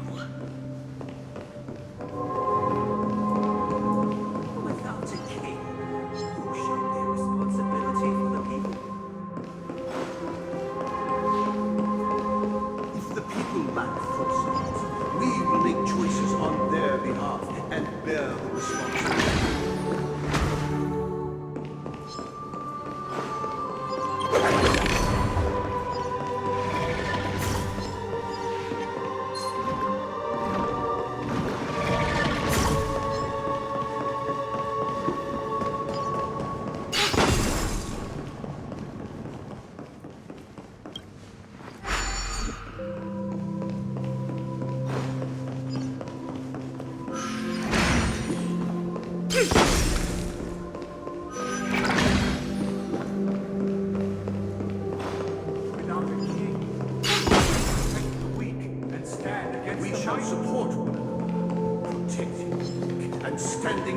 the mighty.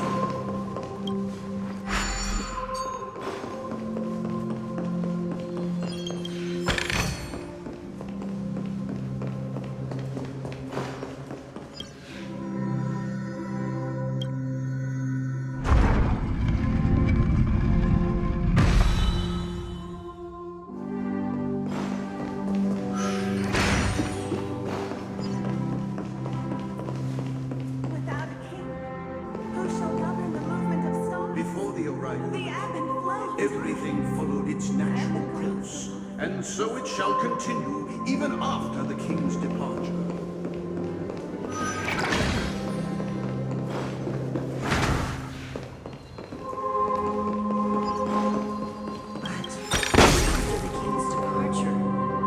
We no longer have kings, for we have become kings of all things.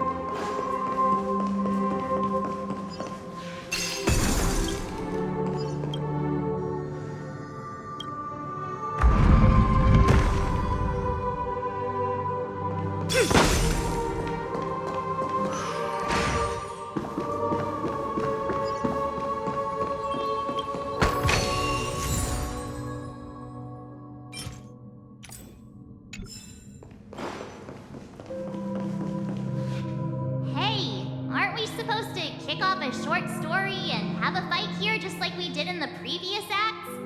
Why aren't any of these puppets saying anything? Perhaps we'll need to complete the story ourselves, just like we did before. So, do you think their mind needs tinkering or something?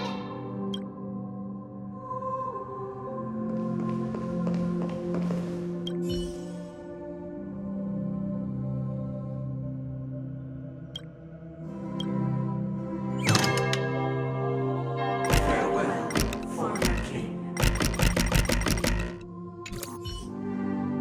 How did it go? You can't change them? What does that mean? My apologies for my negligence. I forgot to inform you that the final part was scripted long ago. Let our previous king recount it to you. Now it is time for the final rite. Prepare for battle. Looks like we'll have to fight again.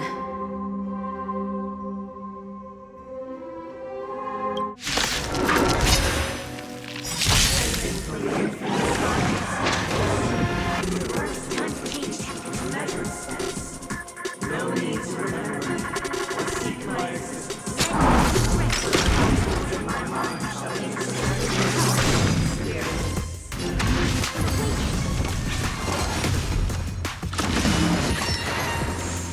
You chose the wrong enemy. Later. You'll pay for this. All will be revealed in lunar flame.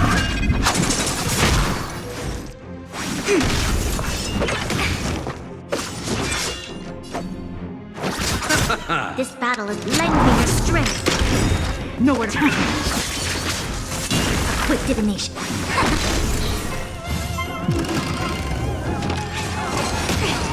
I'll see you off. Lend me your strength. Ready for We've entered the storm. To guard and defend. Crush them.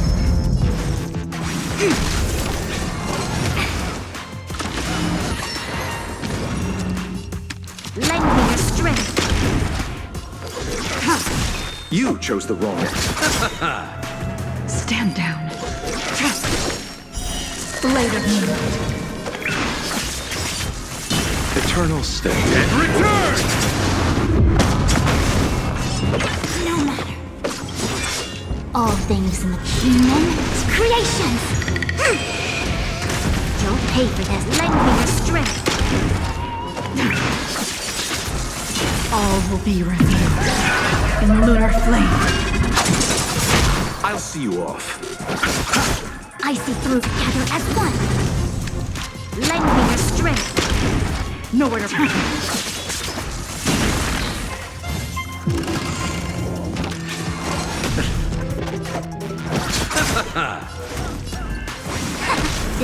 has lent me your strength. Tedious.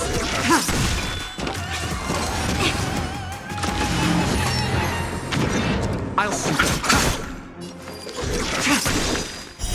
Blade of Moonlight. A quick divination.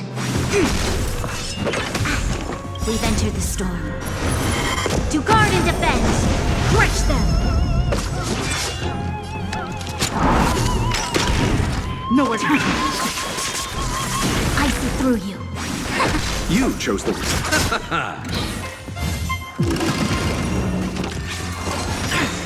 You'll pay for this. Lend me your strength. Stand down.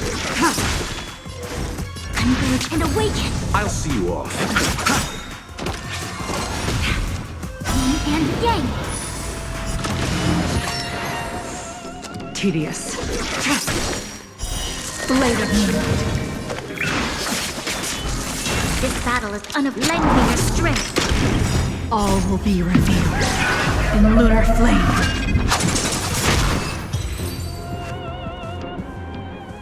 In the hushed expanse of a nocturnal reverie, I leave faint traces behind.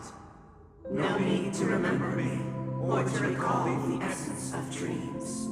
What is mine shall wane, while you shall transcend its delicate nature. This is the final scene. It's much more straightforward. He wants to expel the Harmony and establish an empire based on the Order. Let's go. Once this stage play concludes, it'll be time for the main event, the Charmony Festival.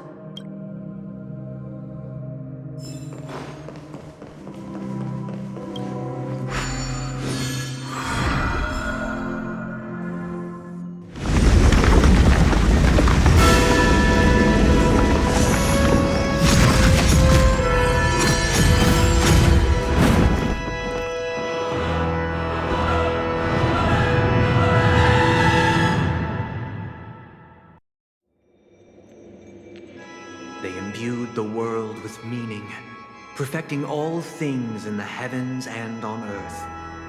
Then, they rested from the labors of creation. Yet, all beings cried out to Enna. Under the banner of the Order, you have defined all things in the cosmos. But this made us realize that we are but puppets in your hands. Thus, on that day, all beings united and cast the Eon into the abyss of oblivion. This Grand Theater looks totally different. Is this the power of the Order? Everyone, get ready. This could be a tough battle.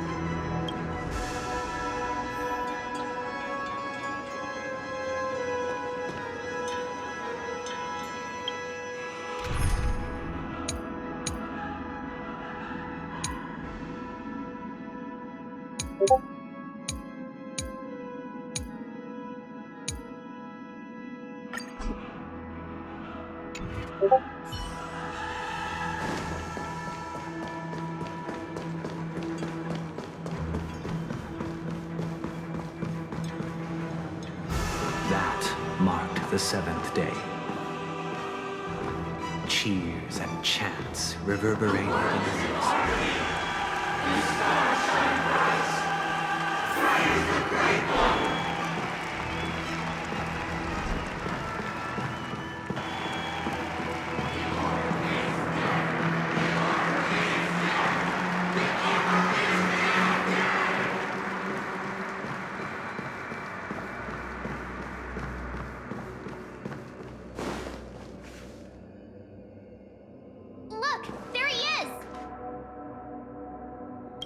That concludes everything related to the Order. What are your reflections on this, my dear guests? Nevertheless, this is but a trivial blip in the annals of galactic history. What truly matters is the course this river shall take in the days to come. You've arrived at the perfect moment. The Charmony Festival is about to commence, and it would be a shame if you were absent for the Harmony's prologue. Allow me to extend my warmest welcome once more. Welcome to Penacony Theater, the very core of the Sweet Dream, the abode of the Stellaron, the grand stage of the Charmony Festival, and the very place where the future of Penacony shall be determined through conflict.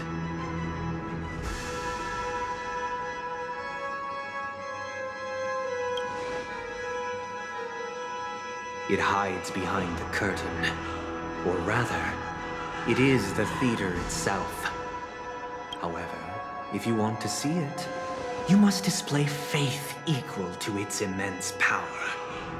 True goodness can only be achieved through faith.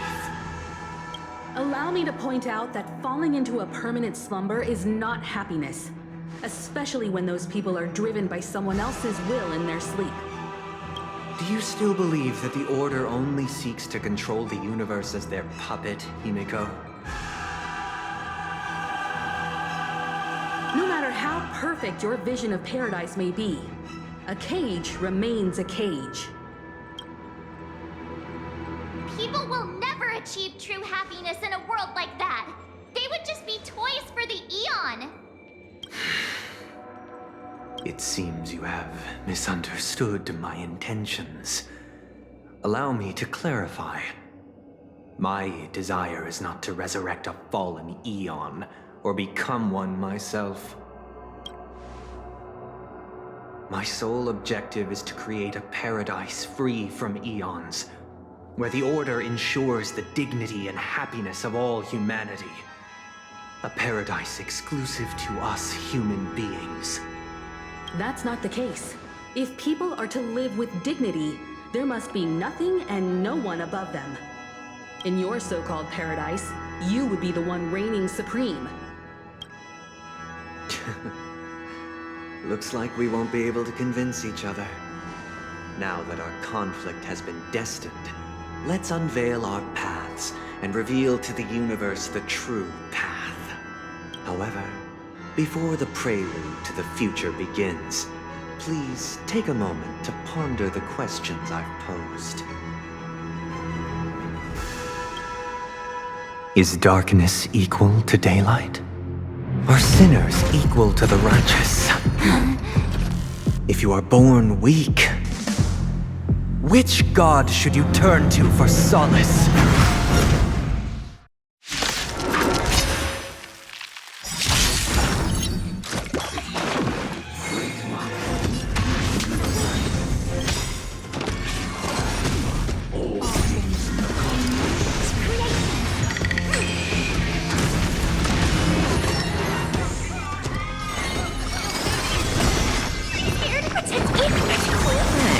You're too good to me.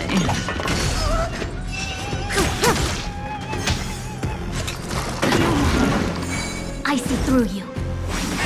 Stand still.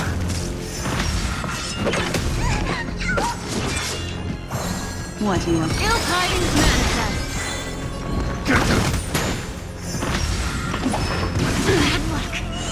Say bye to Bree.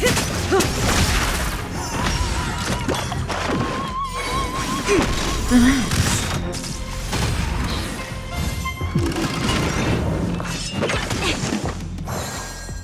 Memories are beneath the water. Lies an endless abyss.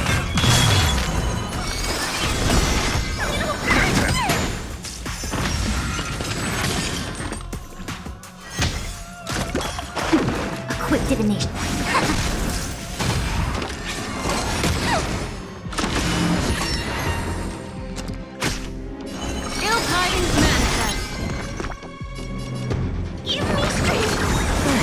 You're too good to me. Good times. Time to say bye. Boom. These are devils. I'll crush them all.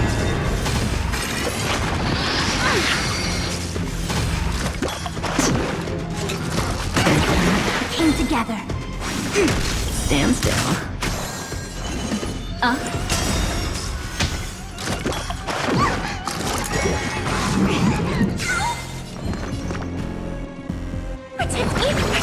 Destiny's hand has Say bye to truly Bree. blessed me. Memories of beneath the water lies an endless abyss. I see. Relax. All things human creations.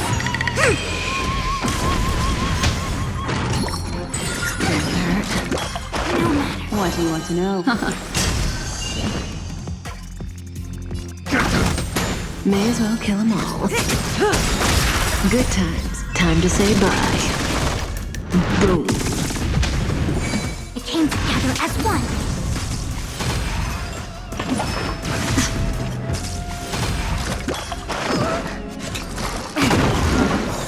Destiny is Stand still.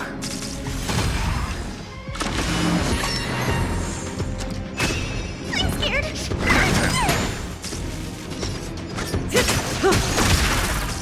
A quick divination. Relax.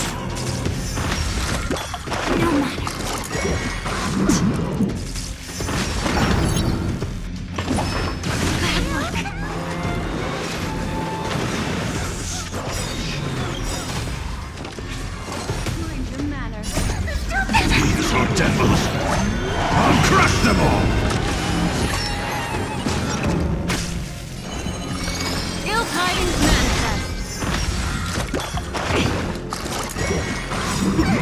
Memories are beneath the water lies an endless abyss.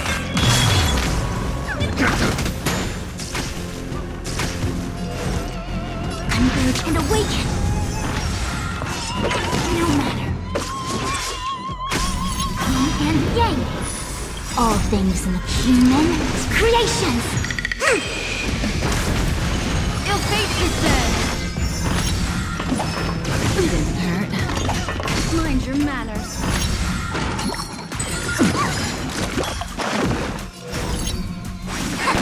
Stand still. Good times. Time to say bye. Boom.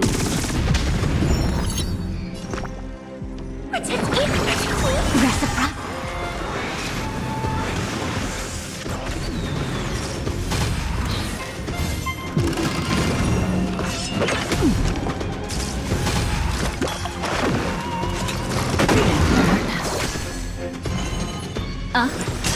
Relax. Say bye to breathing. I can do this. Stand still.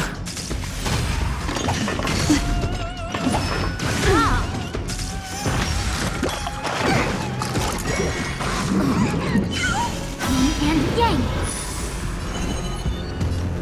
Ill tidings manifest.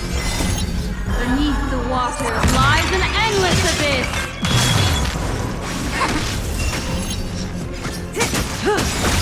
Good times. Time to say bye. Boom. I can do this. Relax. Didn't hurt.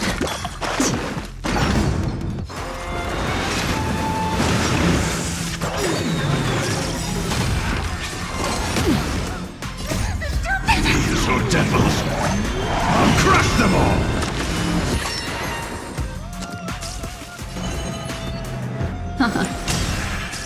I see through converge and awaken. May as well kill them all.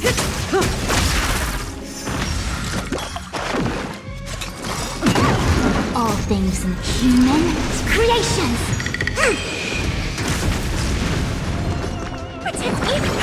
Thanks. You're too good to me. A quick divin. Stand still.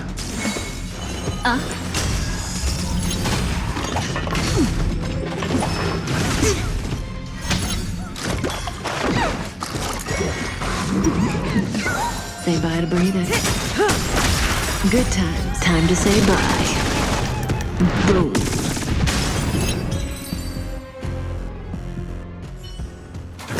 I already know your decision. I now permit you to gaze into the sun. On these 107,336 stones, the almighty and powerful strings of harmony are at my disposal. Supreme Tuner!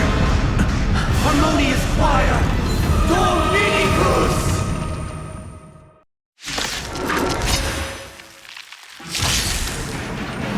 Lost souls, come and meet your master! The embodiment of the harmony? So the true purpose of the Charmony Festival is to usurp it?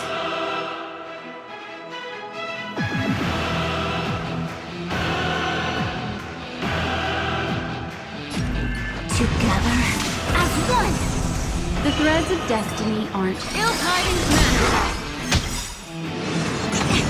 Memories are beneath the water, lies an endless abyss.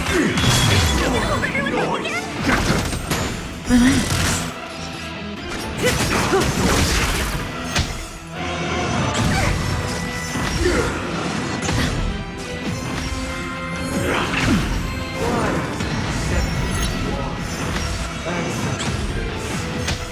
Why the harmony and order merge in one?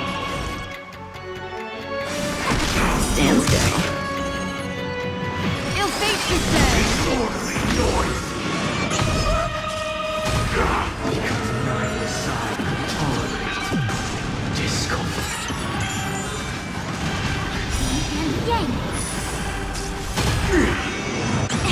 I'm scared! Stay put! Protect me! Thanks. You're too good to me. These are devils! I'll crush them all! All things must human creations! Noisy! Good times. Time to say bye. Noise! Boom.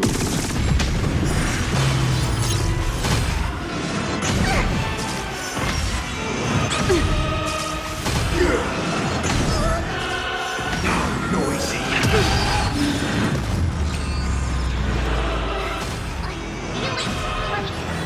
There's another world in front of my eyes!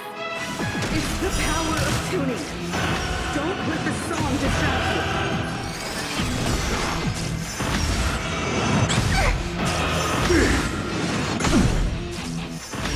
Noisy!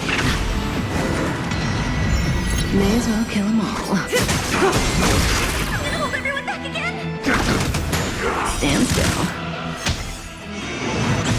I see through you. No matter.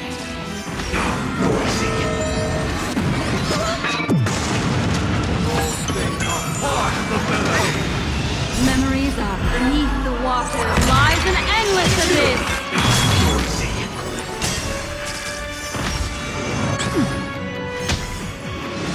Didn't hurt.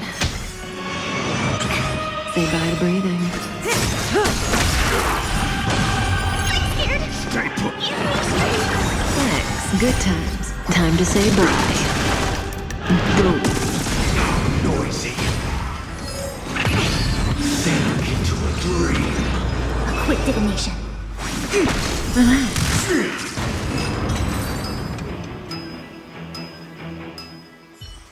The time has come. Creation will be reborn from the remains of the gods. Dan Heng?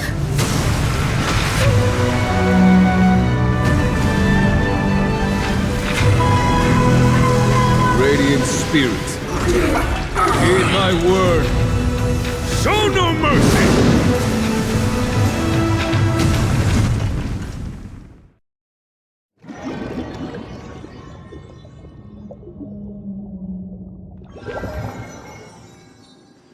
Wake up! Wake up! Hey, wake up! The sun's frying your butt! Are you alright? Can you hear me? Do you remember your name?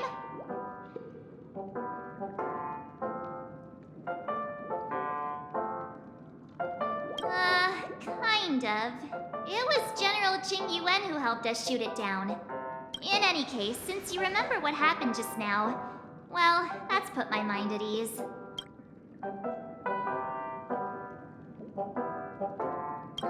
It's a long story. Simply put, Don Hung used the Jade Abacus of Allying Oath when we were in the middle of a fierce battle, and summoned the General to help us just in time. And then we return to reality. Look, this is your room. Everyone else has also returned from the dreamscape. Himeko and the rest are at the lobby discussing matters with the general. And now that you're awake, we should tell the crew that you're all right. Come with me. Not going to come chat with me, sleepyhead.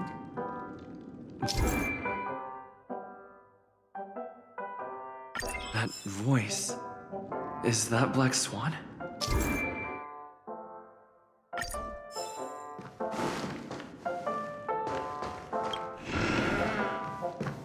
Hey, where are you going?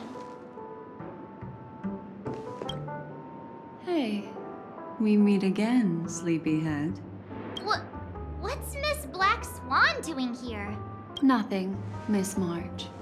I noticed he was awake and wanted to check to see how he was doing. Though the strike from the General was timely, its destruction was also immense. When emanators collide, ordinary people inevitably suffer.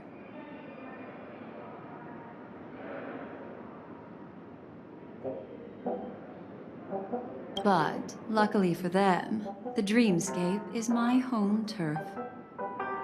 Thankfully, I managed to get everyone out before the harmonious choir collapsed. Oh, so that's what happened! Thank you, Miss Black Swan! Don't mention it. After all, I wouldn't want to see such precious memories vanish. You're heading to see your friends, aren't you? Would it bother you if I walked with you for a short while? Of course not. But you're not planning on doing something like last time, are you? Why would you think that? I've never harbored any ill intentions. Well, not when you are around, anyway. Himeko and Mr. Yang are probably still busy. Let's go look for Don Hung first.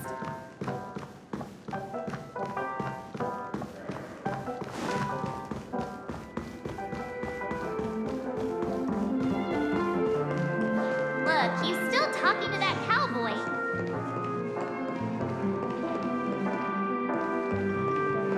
One Piece. You're awake. How do you feel? Well, 4 can be. You must be that Stellaron they were talking about.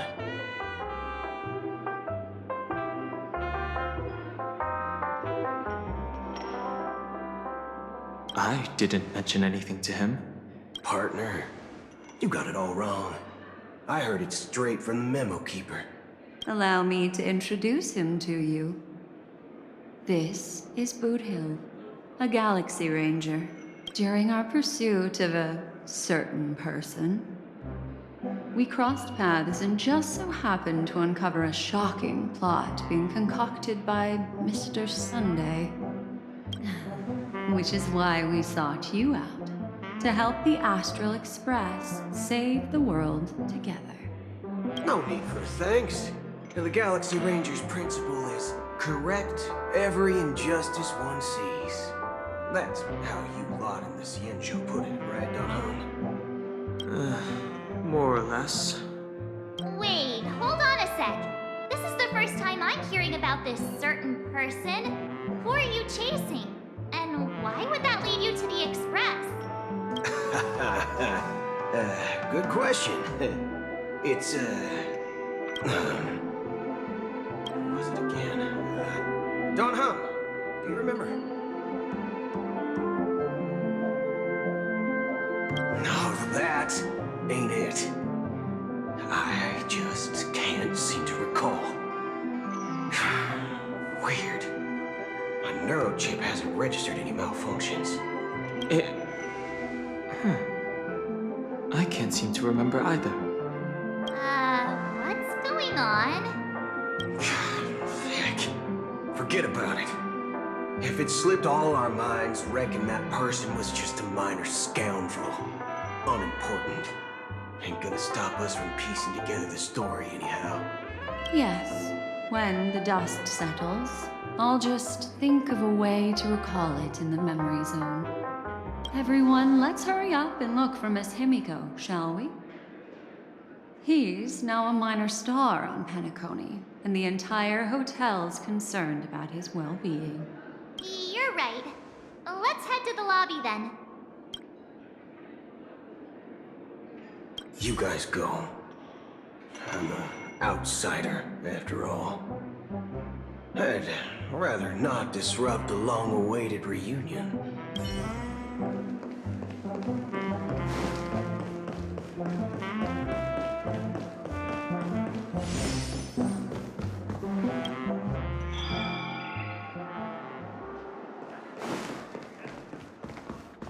Look, they're with the general.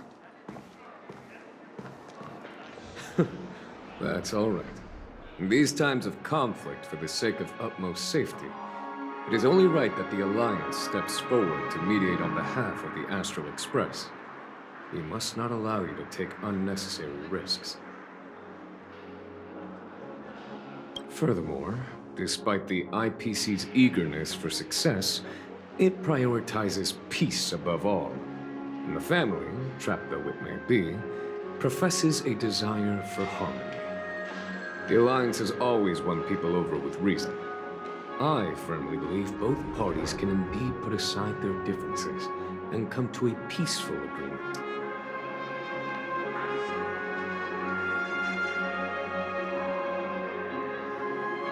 The General possesses a deep understanding of the greater good. With the Cienjo Alliance mediating, peace for Penacony is within reach. You flatter me. But ultimately, it's been all down to the Express. Without your efforts, this sweet dream paradise would have been claimed by the last remnants of order before there was even a shot at peace. Well, would you look at that? Here comes the big hero.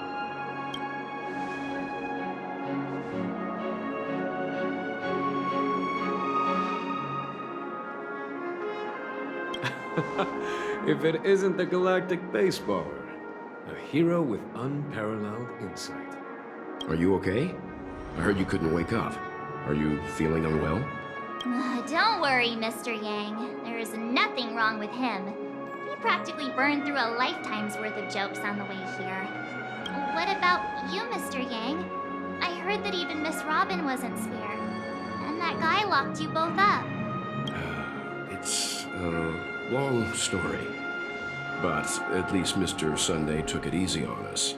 He used an ability called tuning to connect our consciousnesses with his. In other words, he imprisoned us within his consciousness.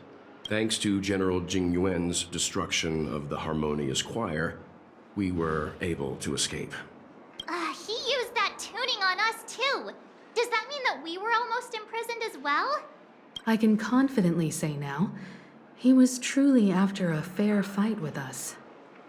Had he wanted, he could have easily taken us down, without so much as lifting a finger. Speaking of the Oak family head, where is he now? It's complicated, but in a nutshell, he's now the former Oak family head. The IPC has named him the key figure in the family's Penacony split, citing a threat to cosmic peace. He must represent the family and answer for the unrest caused. His trial is set to take place at Pier Point. The family quickly labeled him and the remnants of the Order as enemies, declaring the turmoil an internal rebellion. This move effectively barred the IPC from intervening in family affairs on both moral and rational grounds. Everyone really has their own agenda, after all. Then, what's going to happen to Miss Robin? She and Sunday won't be able to deny their involvement in the Charmony Festival. They're siblings, after all. Why the sigh, General? I can only say that this incident is an unexpected mess for the girl. The Alliance will try to persuade the family to consider this matter carefully during mediation. It's time, everyone. The IPC's key members and I have agreed to consult one another before the upcoming negotiation. Do any of you wish to sit in? Given the General's invitation and the matter's significance to the universe, the crew will naturally accept. However, if the IPC has any reservations... Why, of course you're welcome. They've mentioned that your team is a trusted ally of the IPC in Penacony, so there's no reason not to welcome you. Besides, if there can be reliable observers from the Astral Express present, discussions will go more smoothly. So, what do you all think? Well then, we shall oblige. I'm kind of allergic to those types of situations. I think I'll just head back to my room and start packing. Not to worry. Himiko and I will take care of things. I'm afraid I'll also have to return to the Express first. The conductor is worried about us. It's best I go and explain the situation. Thank you. What about you, Will you join Welt and me? Or have you got other plans?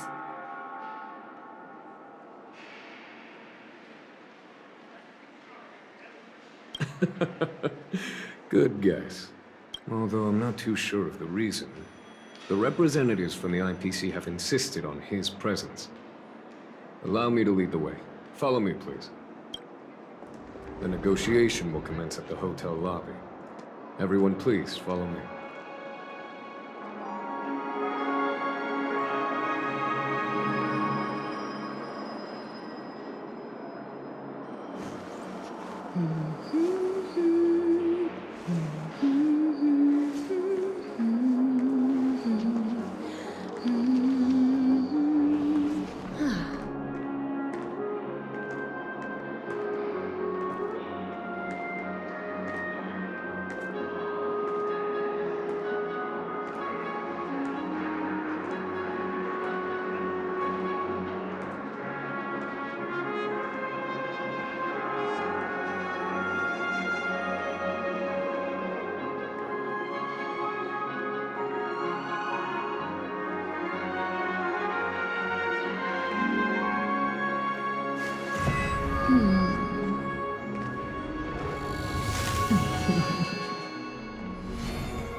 Mr. Aventurine and Miss Topaz are here too.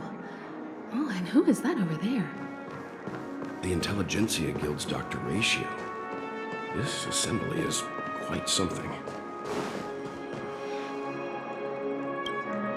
It's been a while, my Astral Express friends.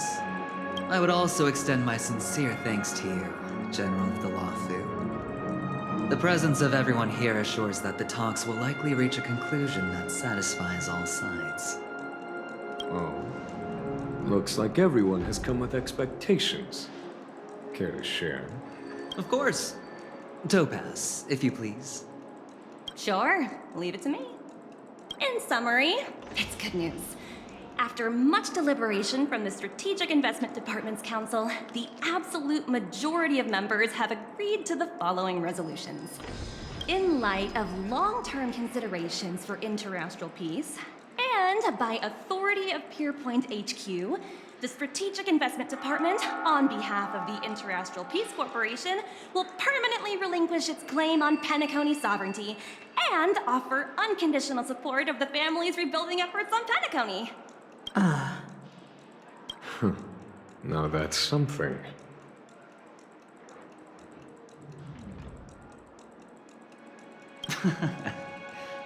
Well, if that's what it takes to bring peace to the entire universe, it's a price I'll gladly pay.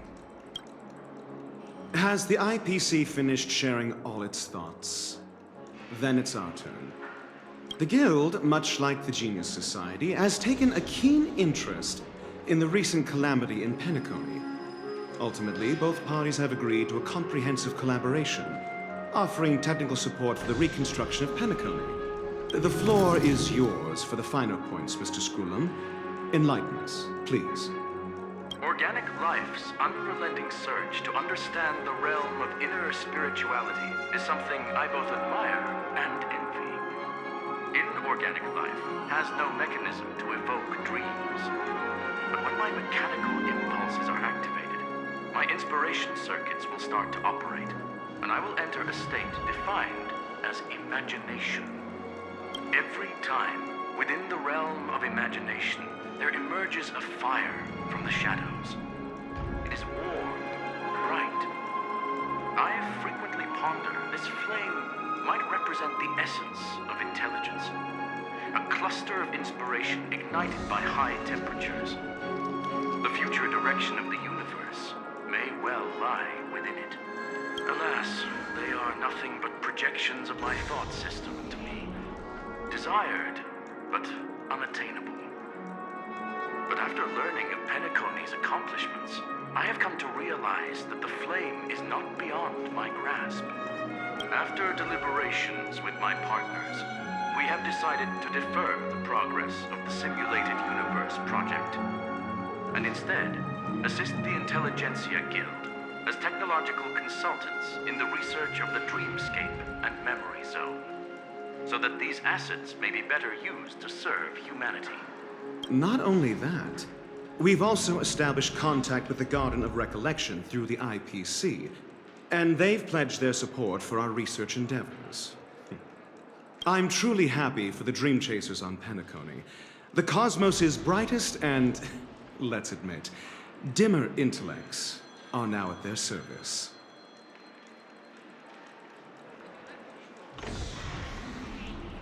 Agreed. It's hard to imagine members of the Genius Society taking an interest in such mundane research. Never mind. At the end of the day, this is a positive outcome.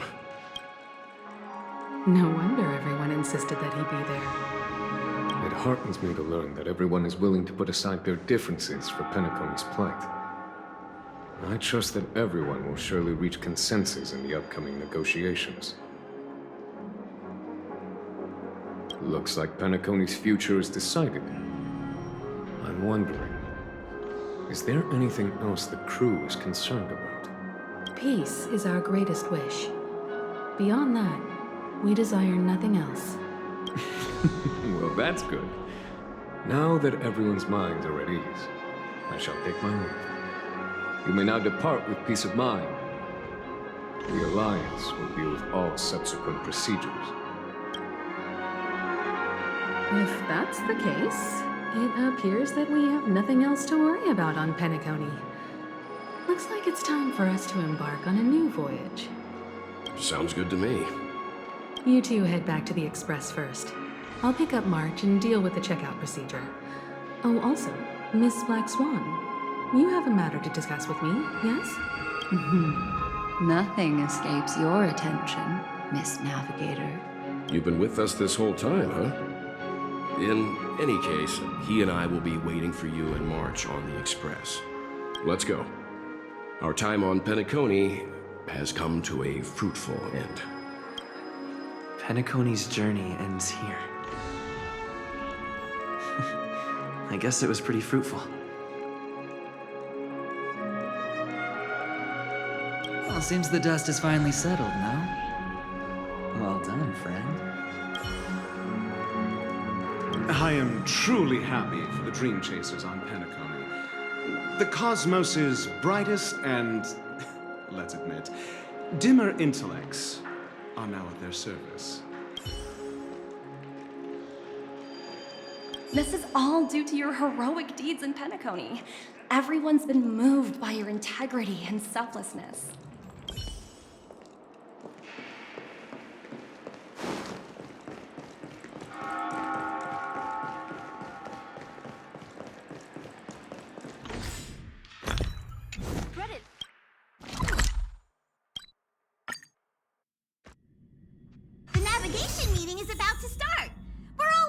you? When did the Express become so lively? Ahem! Looks like everyone's present. Let the navigation meeting commence then. This a meeting to decide our next stop? How we doing this? A show of hands. Hold your horses, cowboy. It's for those to decide. Allow me to explain. Mr. Boothill and Miss Black Swan submitted a request to temporarily travel with the Express for their own personal reasons. As you all may know, the Astral Express never declines any passenger whose heart yearns for the distant stars. Therefore, they will be traveling with us for a while until they reach their destinations. Whoa, the Express is going to be much livelier now. But, Miss Black Swan, you better not use your memo keeper abilities to pull any pranks. Understood, Miss March. I promise you, you'll never see me in your room while you're taking a break. Don't! You're freaking me out. All right. Now that everyone's met everyone, we can continue our navigation meeting. Firstly, Pom-Pom wishes to thank everyone. If it weren't for you all unearthing the truth about Penacony, Pom-Pom would have never known where Mikhail and the rest had gone. What they had to go through was regrettable, but I reckon they all fulfilled their wishes. And it was thanks to all of you. Thank you, everyone. Now then, we come to the crux of this navigation meeting. We must decide on the Express's next stop. Let me introduce our current options. The first choice is from Himiko, the oceanic planet of Lushaka, a planet composed entirely of water. Many aquatic races reside there. Of course, it's also the home planet of the venerable, nameless Mikhail. The second choice is the agate world Melustanen, suggested by Welt. It's famed as one of the initial sites of the Stellaron disaster, and the place where the beauty Idrilla ascended. Today, it's celebrated as a planet of undying allure. The third choice is Edostar, a planet nestled within a vast ion storm region, currently under assault by the Antimatter Legion. However, the distress signals from there have recently ceased, prompting the IPC's wish for us to check in on the situation. The last choice, courtesy of Black Swan, is the glass belt Petravia, a massive belt of asteroids that was turned to glass by the Lord Ravager Zephyro. These days, it's apparently known to house one of the branches of the Morning Actors Troupe. Ooh, so many options. I'm seeing stars already. Next up, everyone will select the destination that they wish to visit, and then we'll put it to a vote. If that's the case, how about we go to Edostar first? If that planet really is in danger, then we should go help them out. March is right. Though the fact that the distress signals have ceased means we're probably too late. But I still think we should investigate the situation there. You and Dan Heng make good points. I'll throw in a vote for Edostar too. If that's the general sentiment, then we should indeed investigate. I vote for Edostar too. 4 votes for Edostar. 1 vote abstained. Looks like we have a winner. Next stop, Edostar. Then this navigation meeting is adjourned. I'll go check the warp jump coordinates. Everyone can catch up on some rest in the meantime. When it's time to make the jump, Pom-Pom will make an announcement. There's still some time before the jump. What should I do? How about a chat? Over here. Please let this trip be uneventful. Please let this trip be uneventful. Please let this trip be uneventful. What's with you and always copying the way I talk? The last couple of trailblazing expeditions have been downright terrifying. It's about time we had some fun, cozy, and cute adventures for a change. Come on, start praying with me. Please let this trip be uneventful. Please let this trip be uneventful. Please let this trip be uneventful.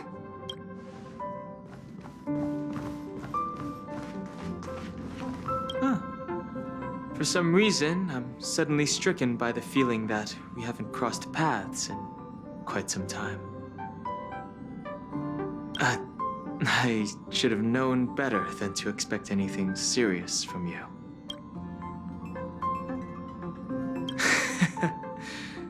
Got it. This Astral Express sure is comfy. But I got one tiny problem with it.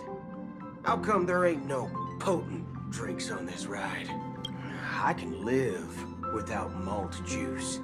At least stock something else. Like that white gem. Common as dirt, not too pricey.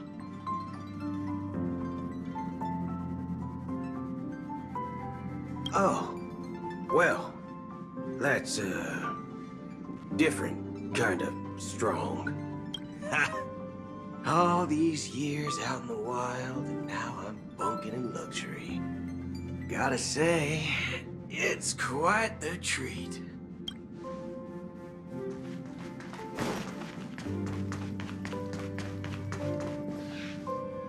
Come to think of it, this trip to Penacony was the first time we trailblazed together, wasn't it?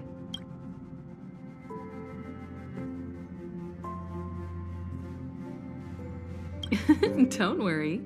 We'll have plenty of time to spend together on the Express, so there'll definitely be more chances for adventures like this. Turn in early today.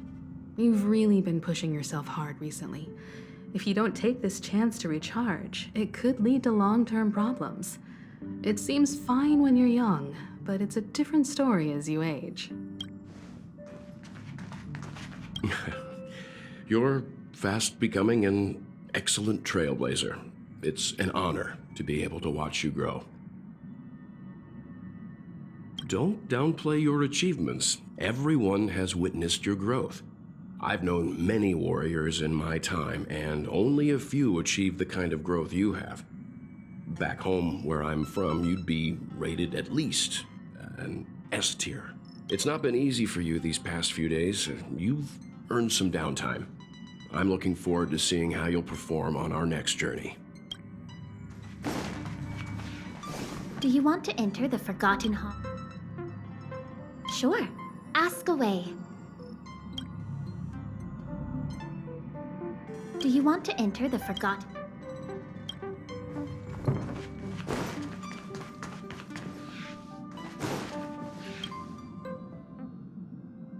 Oh, you're here. Seeing your reflection among the stars in the porthole really does seem somewhat surreal. How about it? This journey of beautiful dreams. Was it to your liking?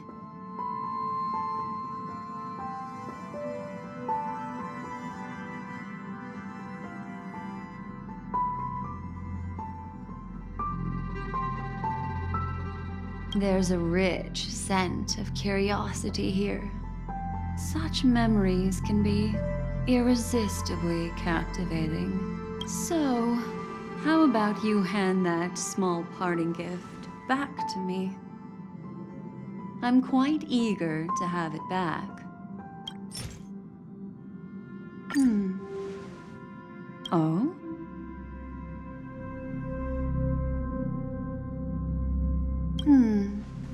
Never mind.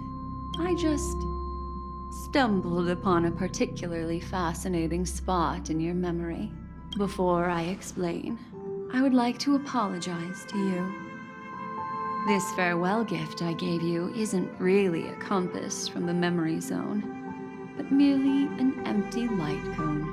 Remember when we entered the hotel in the dreamscape for the first time, and I procured a few trinkets from your companions? Their functions are similar. This way, I can always be attuned to your location, ready to assist immediately if you encounter any threats. But this is not its most intrinsic function.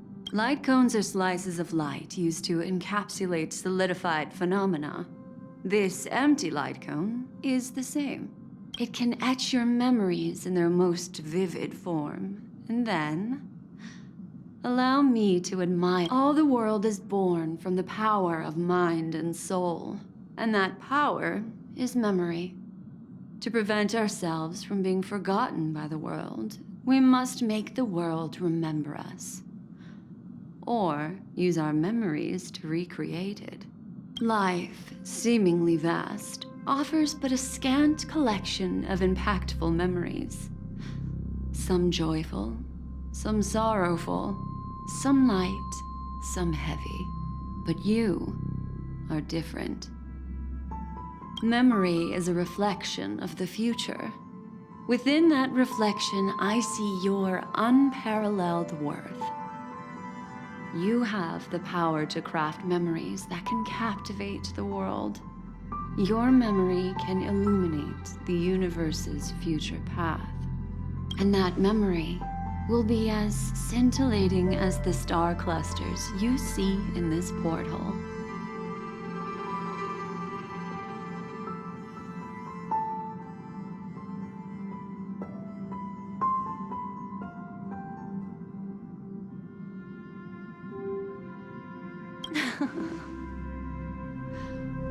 The memories I have of you are not enough for me to predict a future that lies too far ahead. But I can tell you one thing. My favor towards you stems from a more profound reason. The reason is simple. In this grandiose and ostentatious dream of the families, only you personally experienced the entire course. Patience, my friend. I will reveal the answer to you, but that time is not now. Turn around and take a look at your friends. Every one of them is reveling at the arrival of their next destination, all filled with hopes and expectations of their own present and future. Revealing everything at this moment would be a bit of a buzzkill, wouldn't it? I'm looking for an opportune time, a time when you're totally at ease. Perhaps when the night grows hazy and you're about to drift off would be the most opportune. How about one fine night? I will prepare the candles, aromatics, and even a cushy couch to create a cozy dreamland for you. And then I will tell you the answer in the form of a little bedtime story to lull you to sleep. Hi! Hello! Attention all passengers! The express is about to make the jump. Please be seated and hold on! It looks like we're finally about to set off. There are countless gleaming memories out there waiting for us. Why don't we just leave it at that? That's right. As a small token of compensation for playing that little trick on you with the empty light cone, I will gift you with some words. They hold great significance to me. Life is akin to a winding labyrinth where memories serve as our sole companions. You'll remember these words dearly, won't you? In the year 2158 of the Amber Era, the first year of the new epoch, the universe resumed its intended trajectory. The kindling of conspiracy smoldered in Penacony, the land of the dreams.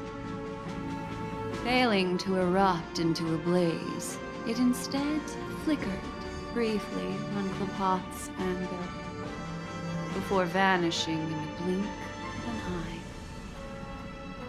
The dead and those fated to die remain in their eternal slumber, while the living find solace in deep sleep.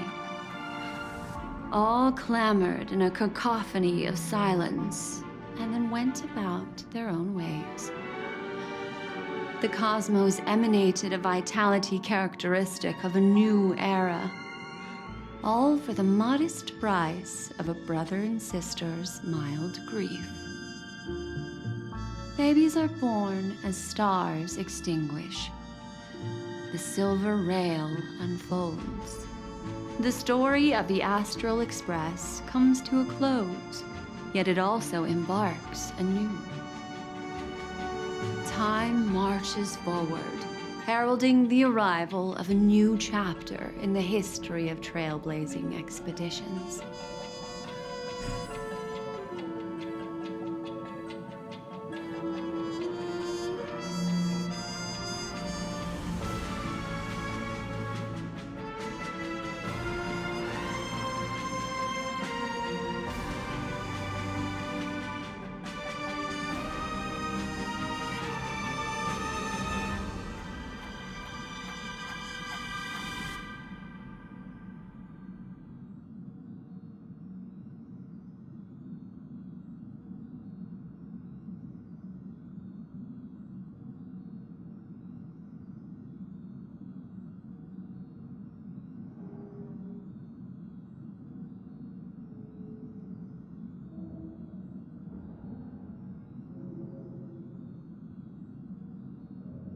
Countless shooting stars streak the sky tonight.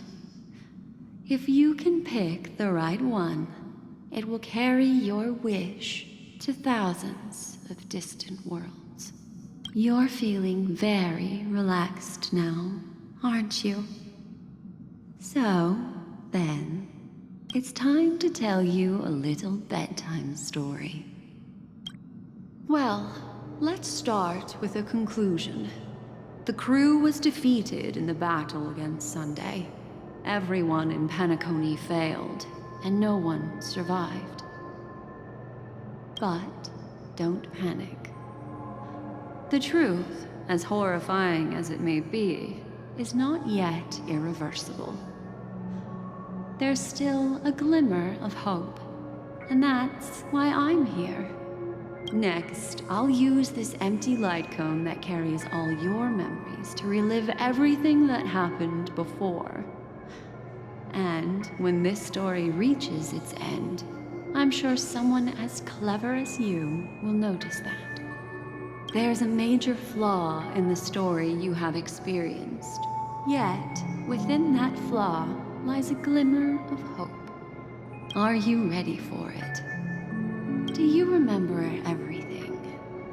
When the clock turned back, the Express started a warp jump, sending you to a strange dream.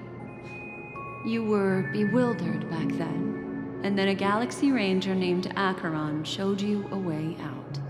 When you arrived at the Reverie Hotel, you met the doorman Misha and had a confrontation with Aventurine, an IPC representative. Thankfully, Acheron appeared again and helped you. After that, you saved Firefly and explored Penacony together. During the tour, you ran into Sparkle disguised as Sampo and accidentally entered a child's dream. There, I rescued both of you from death, but Firefly didn't return to reality. She realized the truth and tried to involve you in her plan, but that resulted in an accidental death. Even more unsettling, you soon encountered another murder. The 2 cases of death prompted you to investigate the truth behind the sweet dream. Despite your efforts to gather information about the 2 victims, you didn't make much progress. But you did learn about the watchmaker from Gallagher. Meanwhile, Aventurine was secretly carrying out his scheme, in which you were one of the pawns. In the midst of a fierce battle, Acheron revealed her true identity as an emanator of the Nihility and unsheathed her sword. That strike foiled Aventurine's plan and opened a passage between the sweet dream and the original memory zone. Upon your arrival at Dreamflux Reef, you learned the truth that death was actually dormancy, as well as the truth about the dreamscape, the Stellaron, and the bellboy, Misha. You split up with Sunday and Robin, looking for a way to seal the Stellaron.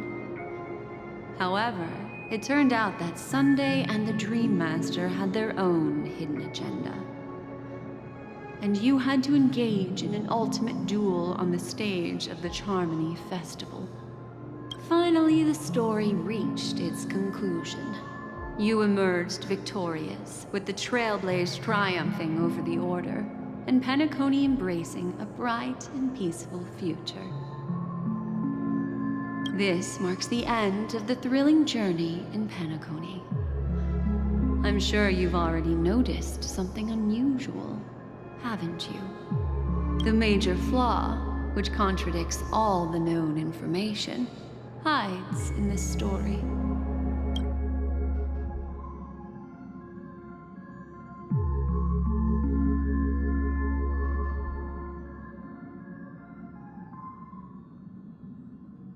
It is true that Gallagher is a history fictionologist, but he didn't lie in this matter. In addition, death and dormancy do arise from the same concept, don't they? This is not the fatal variable in your adventure. Take your time and think it through.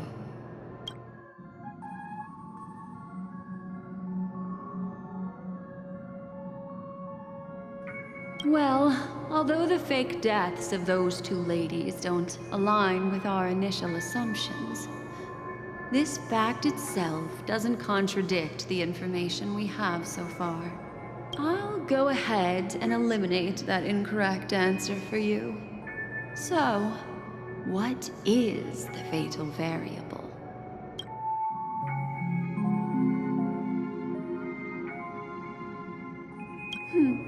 Little Misha. Or should I call him the Watchmaker? He's only a segment of memory in a dream bubble, but his ambition for the Trailblaze led him to leave the bubble and embark on a grand adventure in Penacony. While Misha is a rather special memory zone meme, and he was granted power by the Trailblaze, there's still one thing that he shouldn't be able to do. A life born in the memory zone could never manifest in reality. So, why did he appear in the Reverie Hotel in reality? The answer is simple. He is the one fatal variable that contradicts all our known information. This means that you, who wholeheartedly believe in this memory, are still trapped in the dreamscape at this very moment. Wake up, sleepyhead. Break free from this eternal dream and return to the real world. We'll find our answers there. The train is about to make the jump. 5, 4, 3, 2...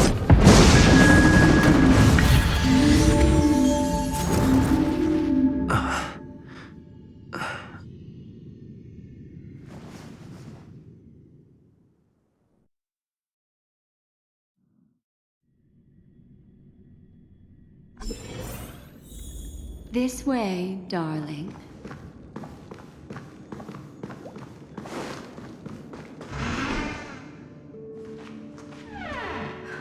Not another one.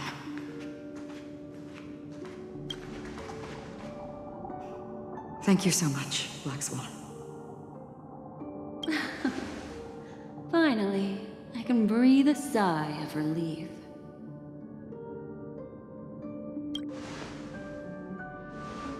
I understand you must be confused, and will do our best to shed light on the situation. However, before that, it's essential to know that this place is the rift between dream and reality.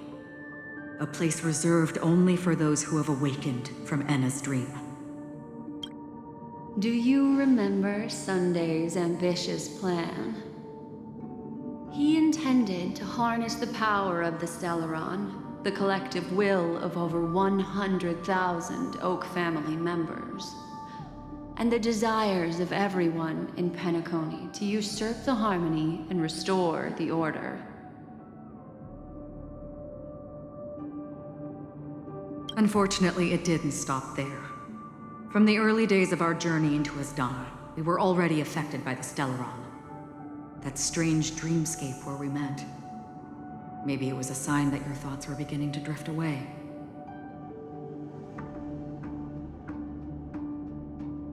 I don't think the goal of the Order was to put everyone into a deep sleep. Quite the contrary. They used the Stellaron to catalyze the leakage of Asdana's memoria into the material world, allowing the dreamscape to blend with reality.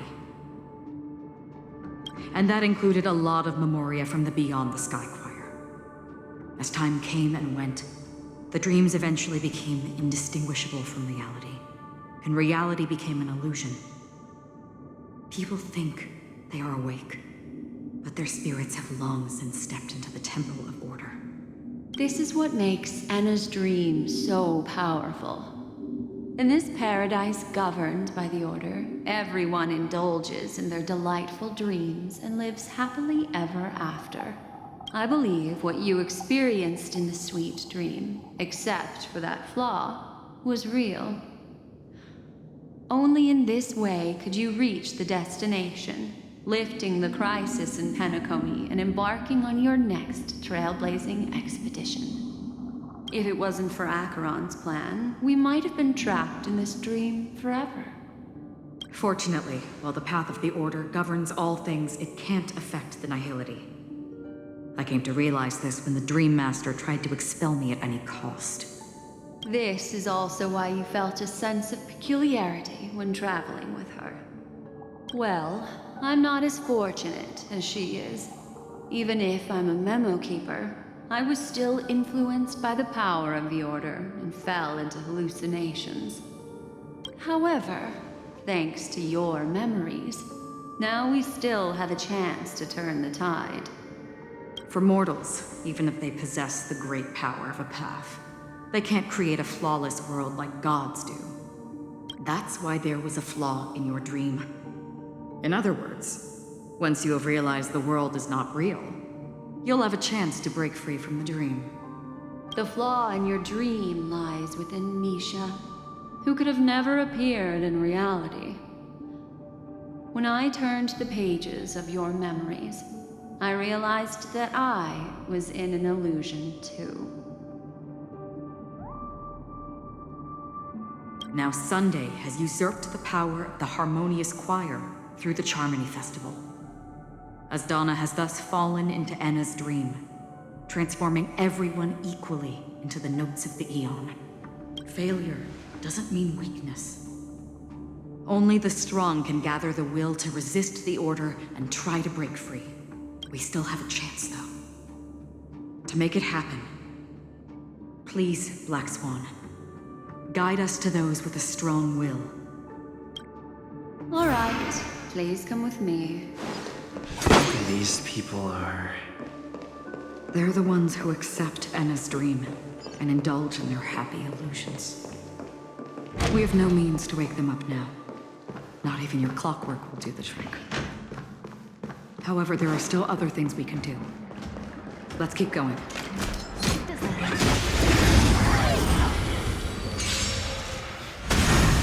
It came together.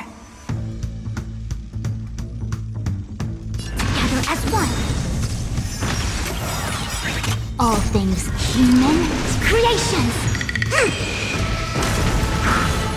Ill fate, you said! I'm gonna hold everyone back. Stand still.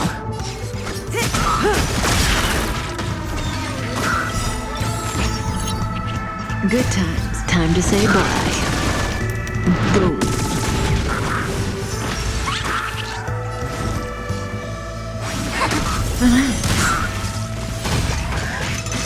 Didn't hurt.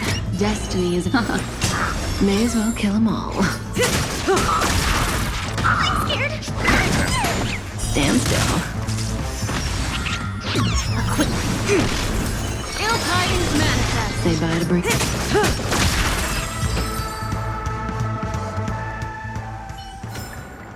The human body is beautiful in its fragility.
and awaken!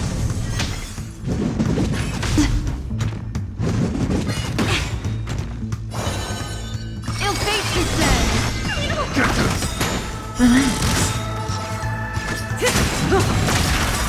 Good times. Time to say bye.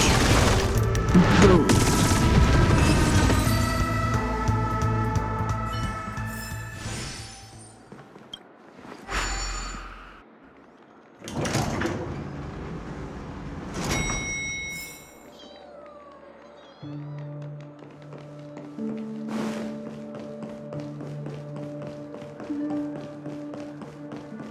Here we are.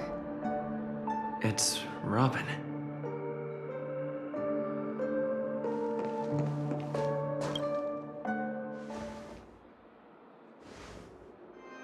Finally, you've arrived. Let me introduce you to Robin. She woke up from Anna's dream by her own will, and it's this tough lady who led us here with her song. I woke up for the same reason as all of you. In the dream, I experienced something that could never occur in reality. Are we going to lock it up in a cage? I want to see it fly freely in the sky. Without us, this bird would be too fragile to survive on its own. Do you want it to die? No, but... Then let's take care of it together until it can return to the sky. Huh? Birds have wings because they're meant to fly. Even if they may crash on the ground one day, they shouldn't be trapped in a cage. Birds belong to the sky, so we should help them return there, right? The illusion was so impossibly blissful that I realized it was just a dream. And this is our final hope. Anna's dream is founded upon the harmonious choir, namely everyone's shared wishes. It will only materialize once the aspirations of all beings in Penacony merge as one. At present, it has become impervious due to people's desire to remain slumbering within the dream. And in order to destroy it, we must make everyone in Penacony want to wake up. Now comes the tricky part. How do we do it?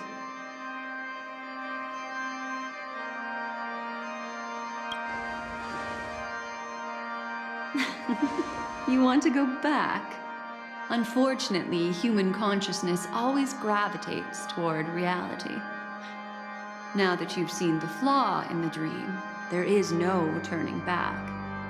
Humans yearning for sweet illusions borders on obsession, leading them to subconsciously resist the harsh reality. Therefore, I carefully selected a moment where he was completely unguarded, guiding him to uncover the truth himself to make him regain his consciousness.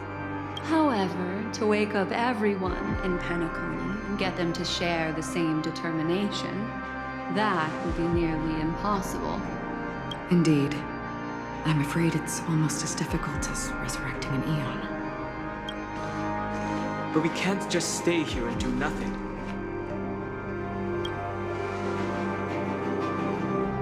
This is a critical moment for the whole universe. Who cares about some dumb number?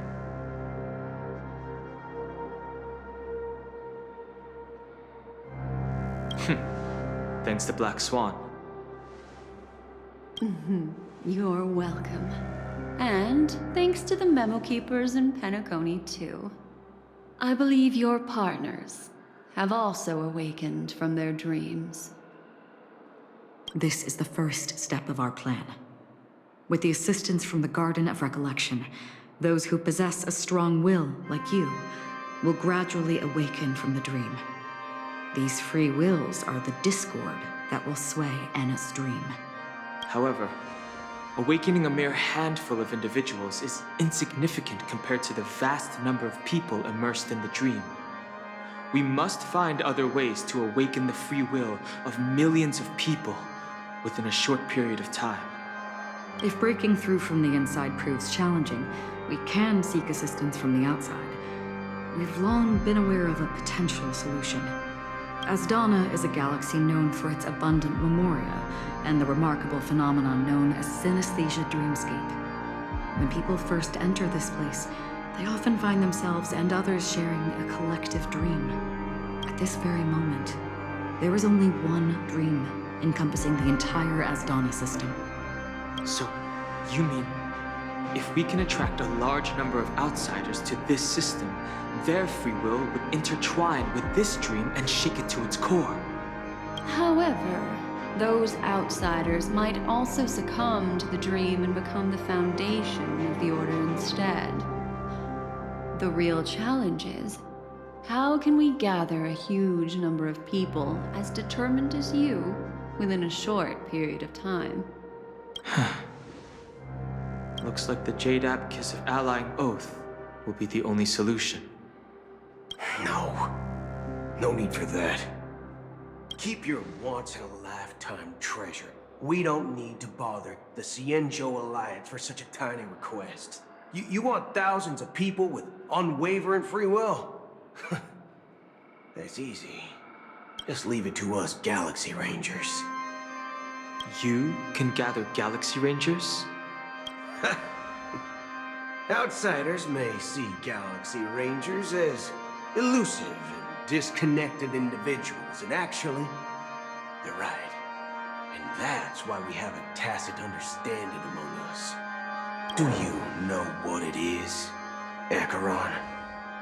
It's the relic I returned to you. Exactly. Its owner must have told you that it's meaningless to anyone other than a Galaxy Ranger, and that it can only fulfill its purpose when returned to its rightful owner.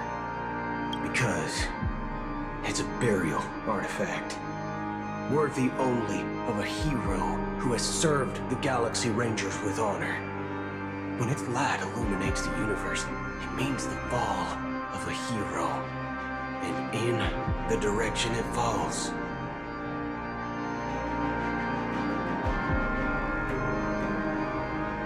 countless meteors will streak across the sky. Those meteors are Galaxy Rangers, coming from all corners of the cosmos, driven by a shared purpose, without questioning the cause or counting the cost, because we abide by a common principle. The shooting stars of the hunt only descend on the longest night, and with them comes the dawn. We've stayed silent for far too long. Now, it's time to remind all the cowards, oppressors, and villains of the universe of our presence. I'll be the one to ignite the first spark. Once the dreamscape is swayed, I'll complete the second step. I'll fine-tune the slumbering souls with the Song of the Harmony, interrupting them with the discord of Trailblaze, and guiding them towards reality. It's true that some people are born strong, and others are born weak. If the Trailblaze is the target of heroes, then the Harmony will guarantee that the strong help the weak. Only the people of Penacony themselves can be the saviors of their homeland. Their path of happiness should be forged by themselves. While I may not be a nameless, I'm willing to instill courage in all those who need it. This includes my brother as well. Anna's dream is too cruel for him and everyone else. Your plan sounds well conceived, but still, it appears somewhat idealistic and romantic. The flaws rooted in human nature can't be eradicated overnight. Do you believe these efforts alone are enough to convince everyone to choose the right path? I agree with you, Black Swan. That's why the most critical aspect of this plan is not to convince everyone to choose the right path, but to inspire them to save themselves. So, you're the key in the end, I assume?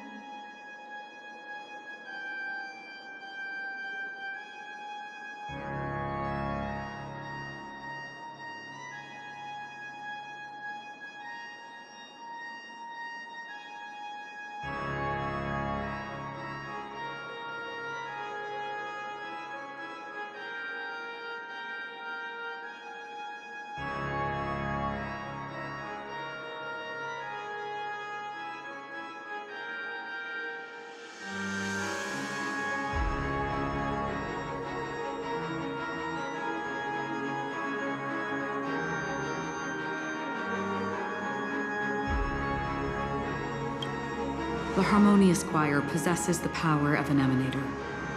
To overcome it, you'll need the same level of power. The final step in destroying the sweet dream will be my responsibility. That's a relief to hear. Now that our roles are assigned, let's get to our battlefields and pose a grand finale. May I have a moment alone with you? There's one more thing I need to explain to you. This grand festival is drawing to its close. This is the starting point for the ultimate stage of our journey. Just as it marked the beginning of all the stories in Penacony.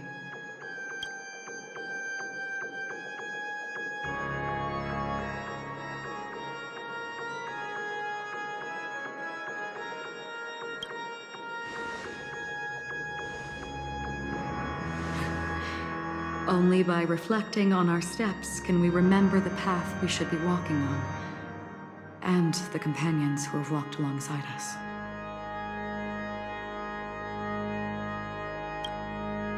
There's something you should know. We were able to locate you within this boundless dream and find the key to breaking free from the dream, all because of one person's unwavering dedication. Firefly.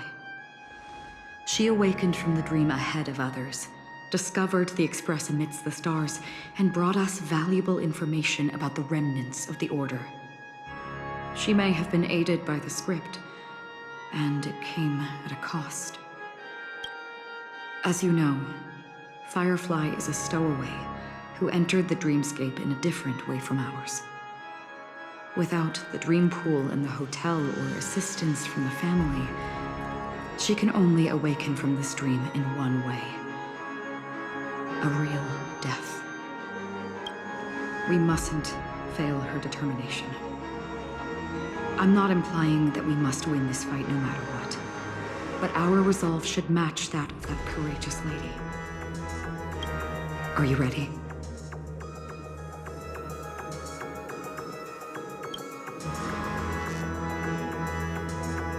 Very well. Now, please close your eyes.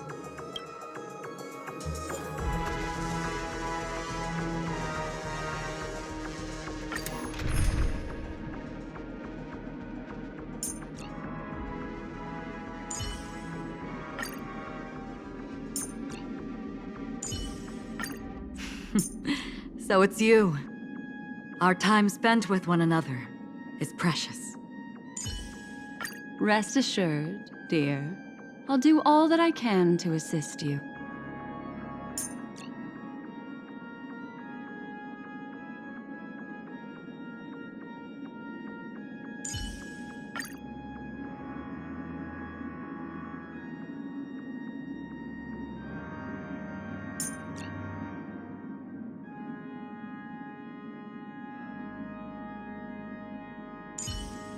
As the protagonist of your own story, it's up to you to overcome and forge ahead.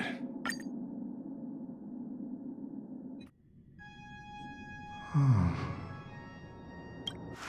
long has this reign been ongoing? If I remember correctly, it has lasted for decades, or even centuries. The unwavering determination of the Hunt followers persists even in death. But thankfully, we've guided those lost souls to their lives beyond. They were heroes in their time. And they won't be reduced to puppets of the Nihilidian of death. You see, the shadows on the sea have vanished. Do you remember? He once said that the sky would clear when the regrets of the departed had faded away. But it's still raining. I know. So, why is all this? Why did this rain choose me? Because someone's regrets haven't been fulfilled, perhaps. Mortals who walk the paths are like sailors on a vast ocean, leaving behind a trail that creates countless ripples of possibilities. These ripples last longer than the fleeting lifetimes of humans. And for some, their presence leaves such a strong mark that it's reflected in the waves. Sin-thirsters, the obsessions of the past riders.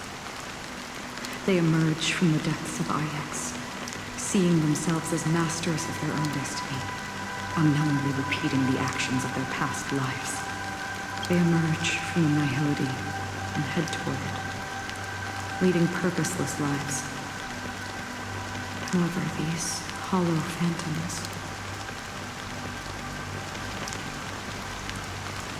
they have journeyed with me for such a long time. So this is how it is.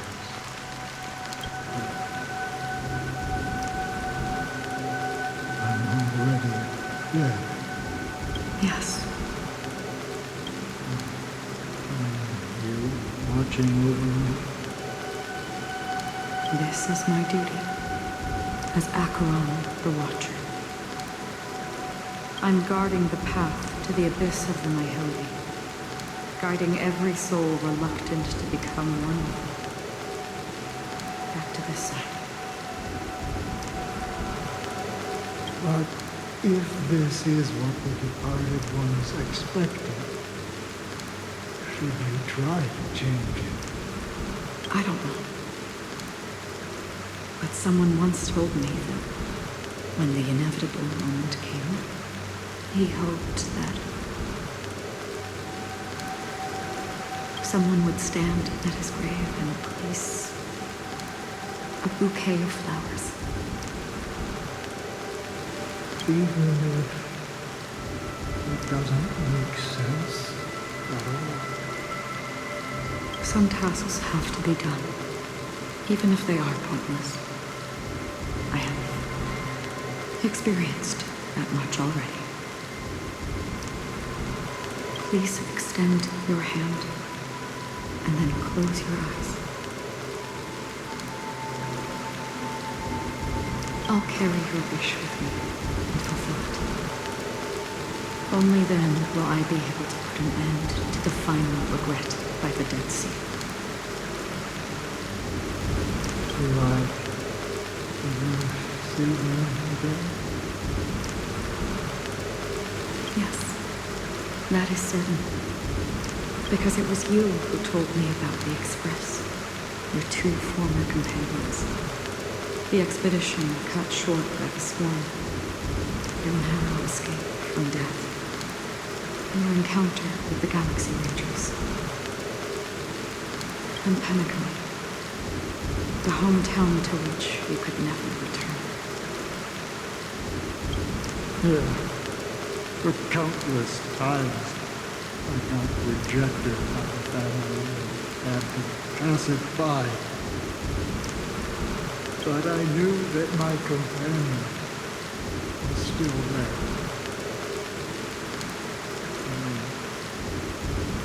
Okay. Are you still there? Take my hand and come with me. We will leave this place. You'll embark on a long, long journey, shrouded in darkness. But fear not, as a touch of red will be awaiting you at the end of the path. That's the color of existence. Follow it, and it'll guide you and illuminate the way out. By doing so, you'll eventually reunite in the warmth of the sunlight. Thank you. May death be the end of your boundless dream, guiding you back to the waking world. Welcome to the horizon of existence. This place is one of the thousands of manifestations belonging to the sleeping and shapeless. And it's also an exit out of the nihility for the awake ones. Let's bid our final farewells here.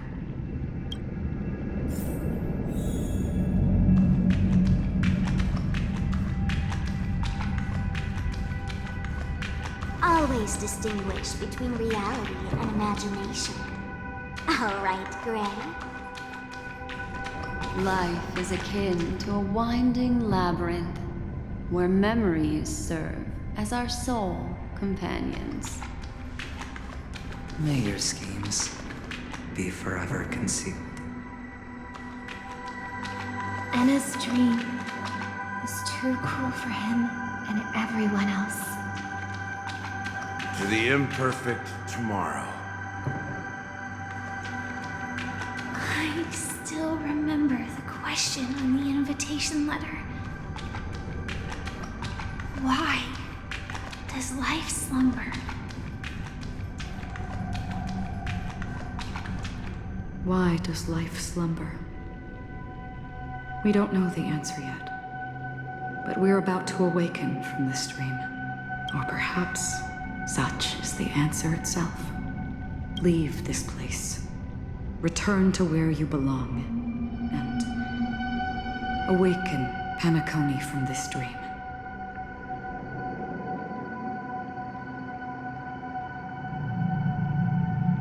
As I said, our plan is not about convincing everyone to choose the right path, but about inspiring them to save themselves. So, when will people actively save themselves?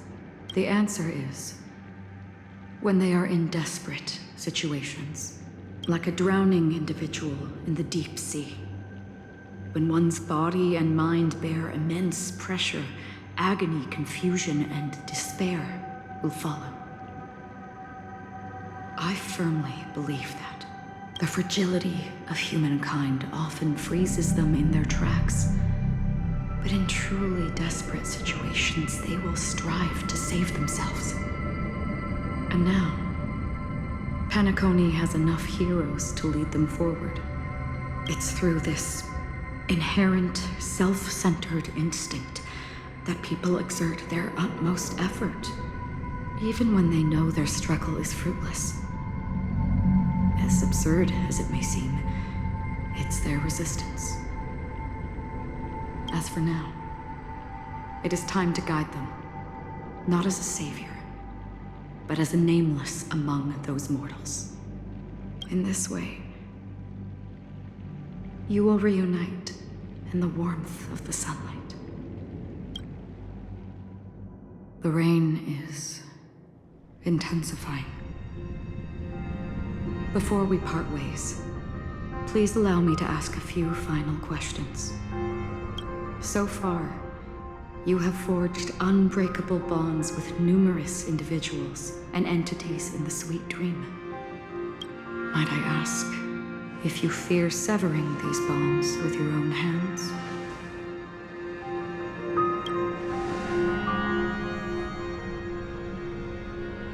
If there is a vast, lifelike dreamland that is virtually indistinguishable from reality, a realm without death, where everyone can attain the happiness and fulfillment they deserve, living blissfully ever after, I would ask, would you wish to stay?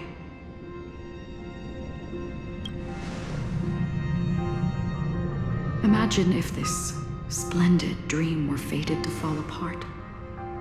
Friends, family, strangers, followed by the gentle breeze, soaring birds, the stars, and ultimately yourself.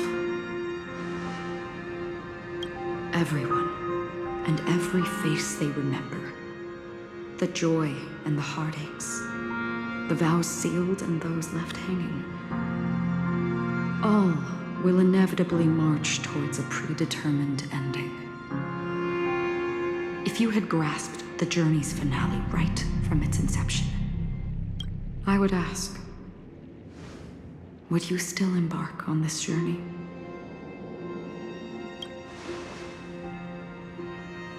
I'm glad.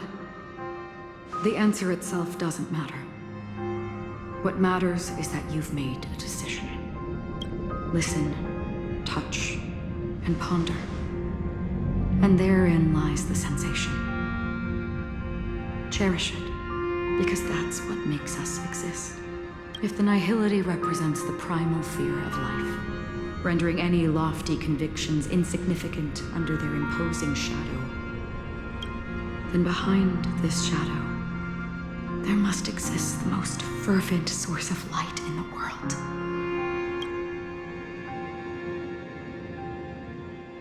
Just as every life that edges closer to death fervently approaches the end of the nihility, we must pursue that primordial light. Exist in the nihility, and you watch over others to depart it. Such a task is absurd and meaningless. Nevertheless, someone had to do it. As for the meaning you mentioned, even if it's a meaningless task, I've come this far, haven't I? Even if the future you forge may not even belong to you. It may not belong to me, but it definitely belongs to someone. Hardships you must have experienced. In that case, allow me to do something you must.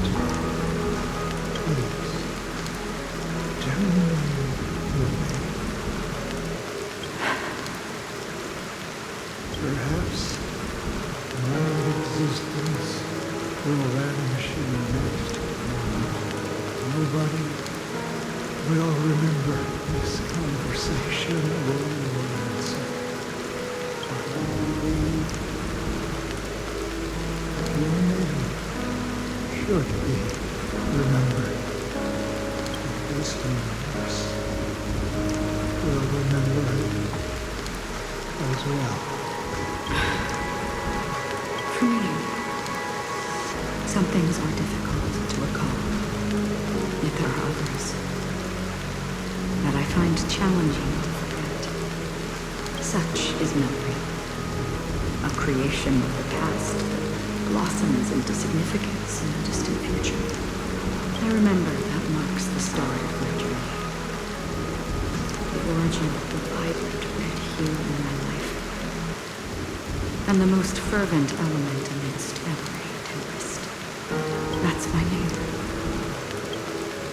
Raiden Ozenmori May.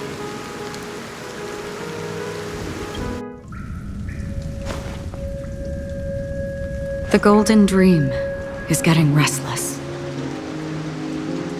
In the coming long nights, I'm afraid you will face many setbacks and witness many tragedies.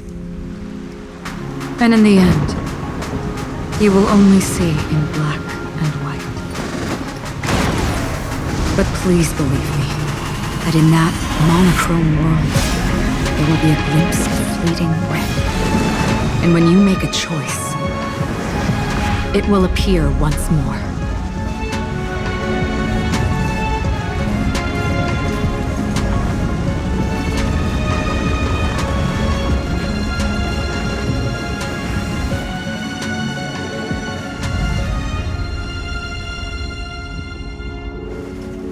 What you must do is ponder its significance, then return to the waking world.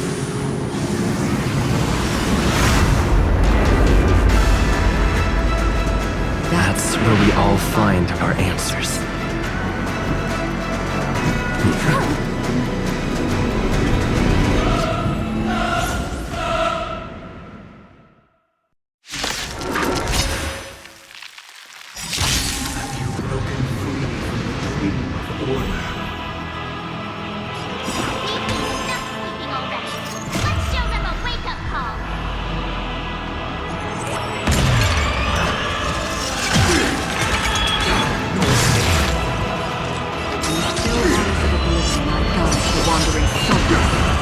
Still walk away. I won't release you.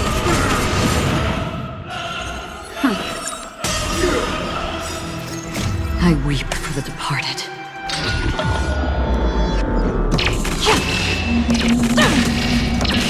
Dusk's reign, the two shall fall.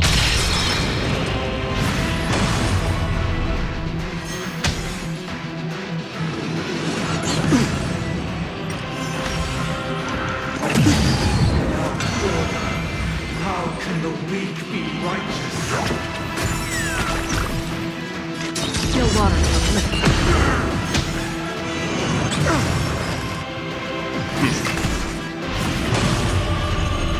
Ill tidings manifest. Rejection. Feel free to make your case.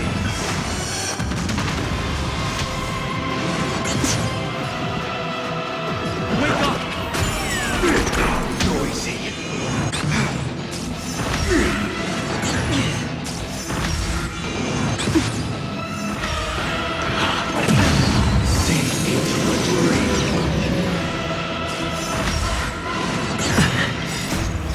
Let the show begin! Stand down. Survive or be destroyed. There is no other choice. Destiny is apparent. Ill fate descends. I'll take the lead. Beneath the waters lies an endless abyss. Disorderly noise!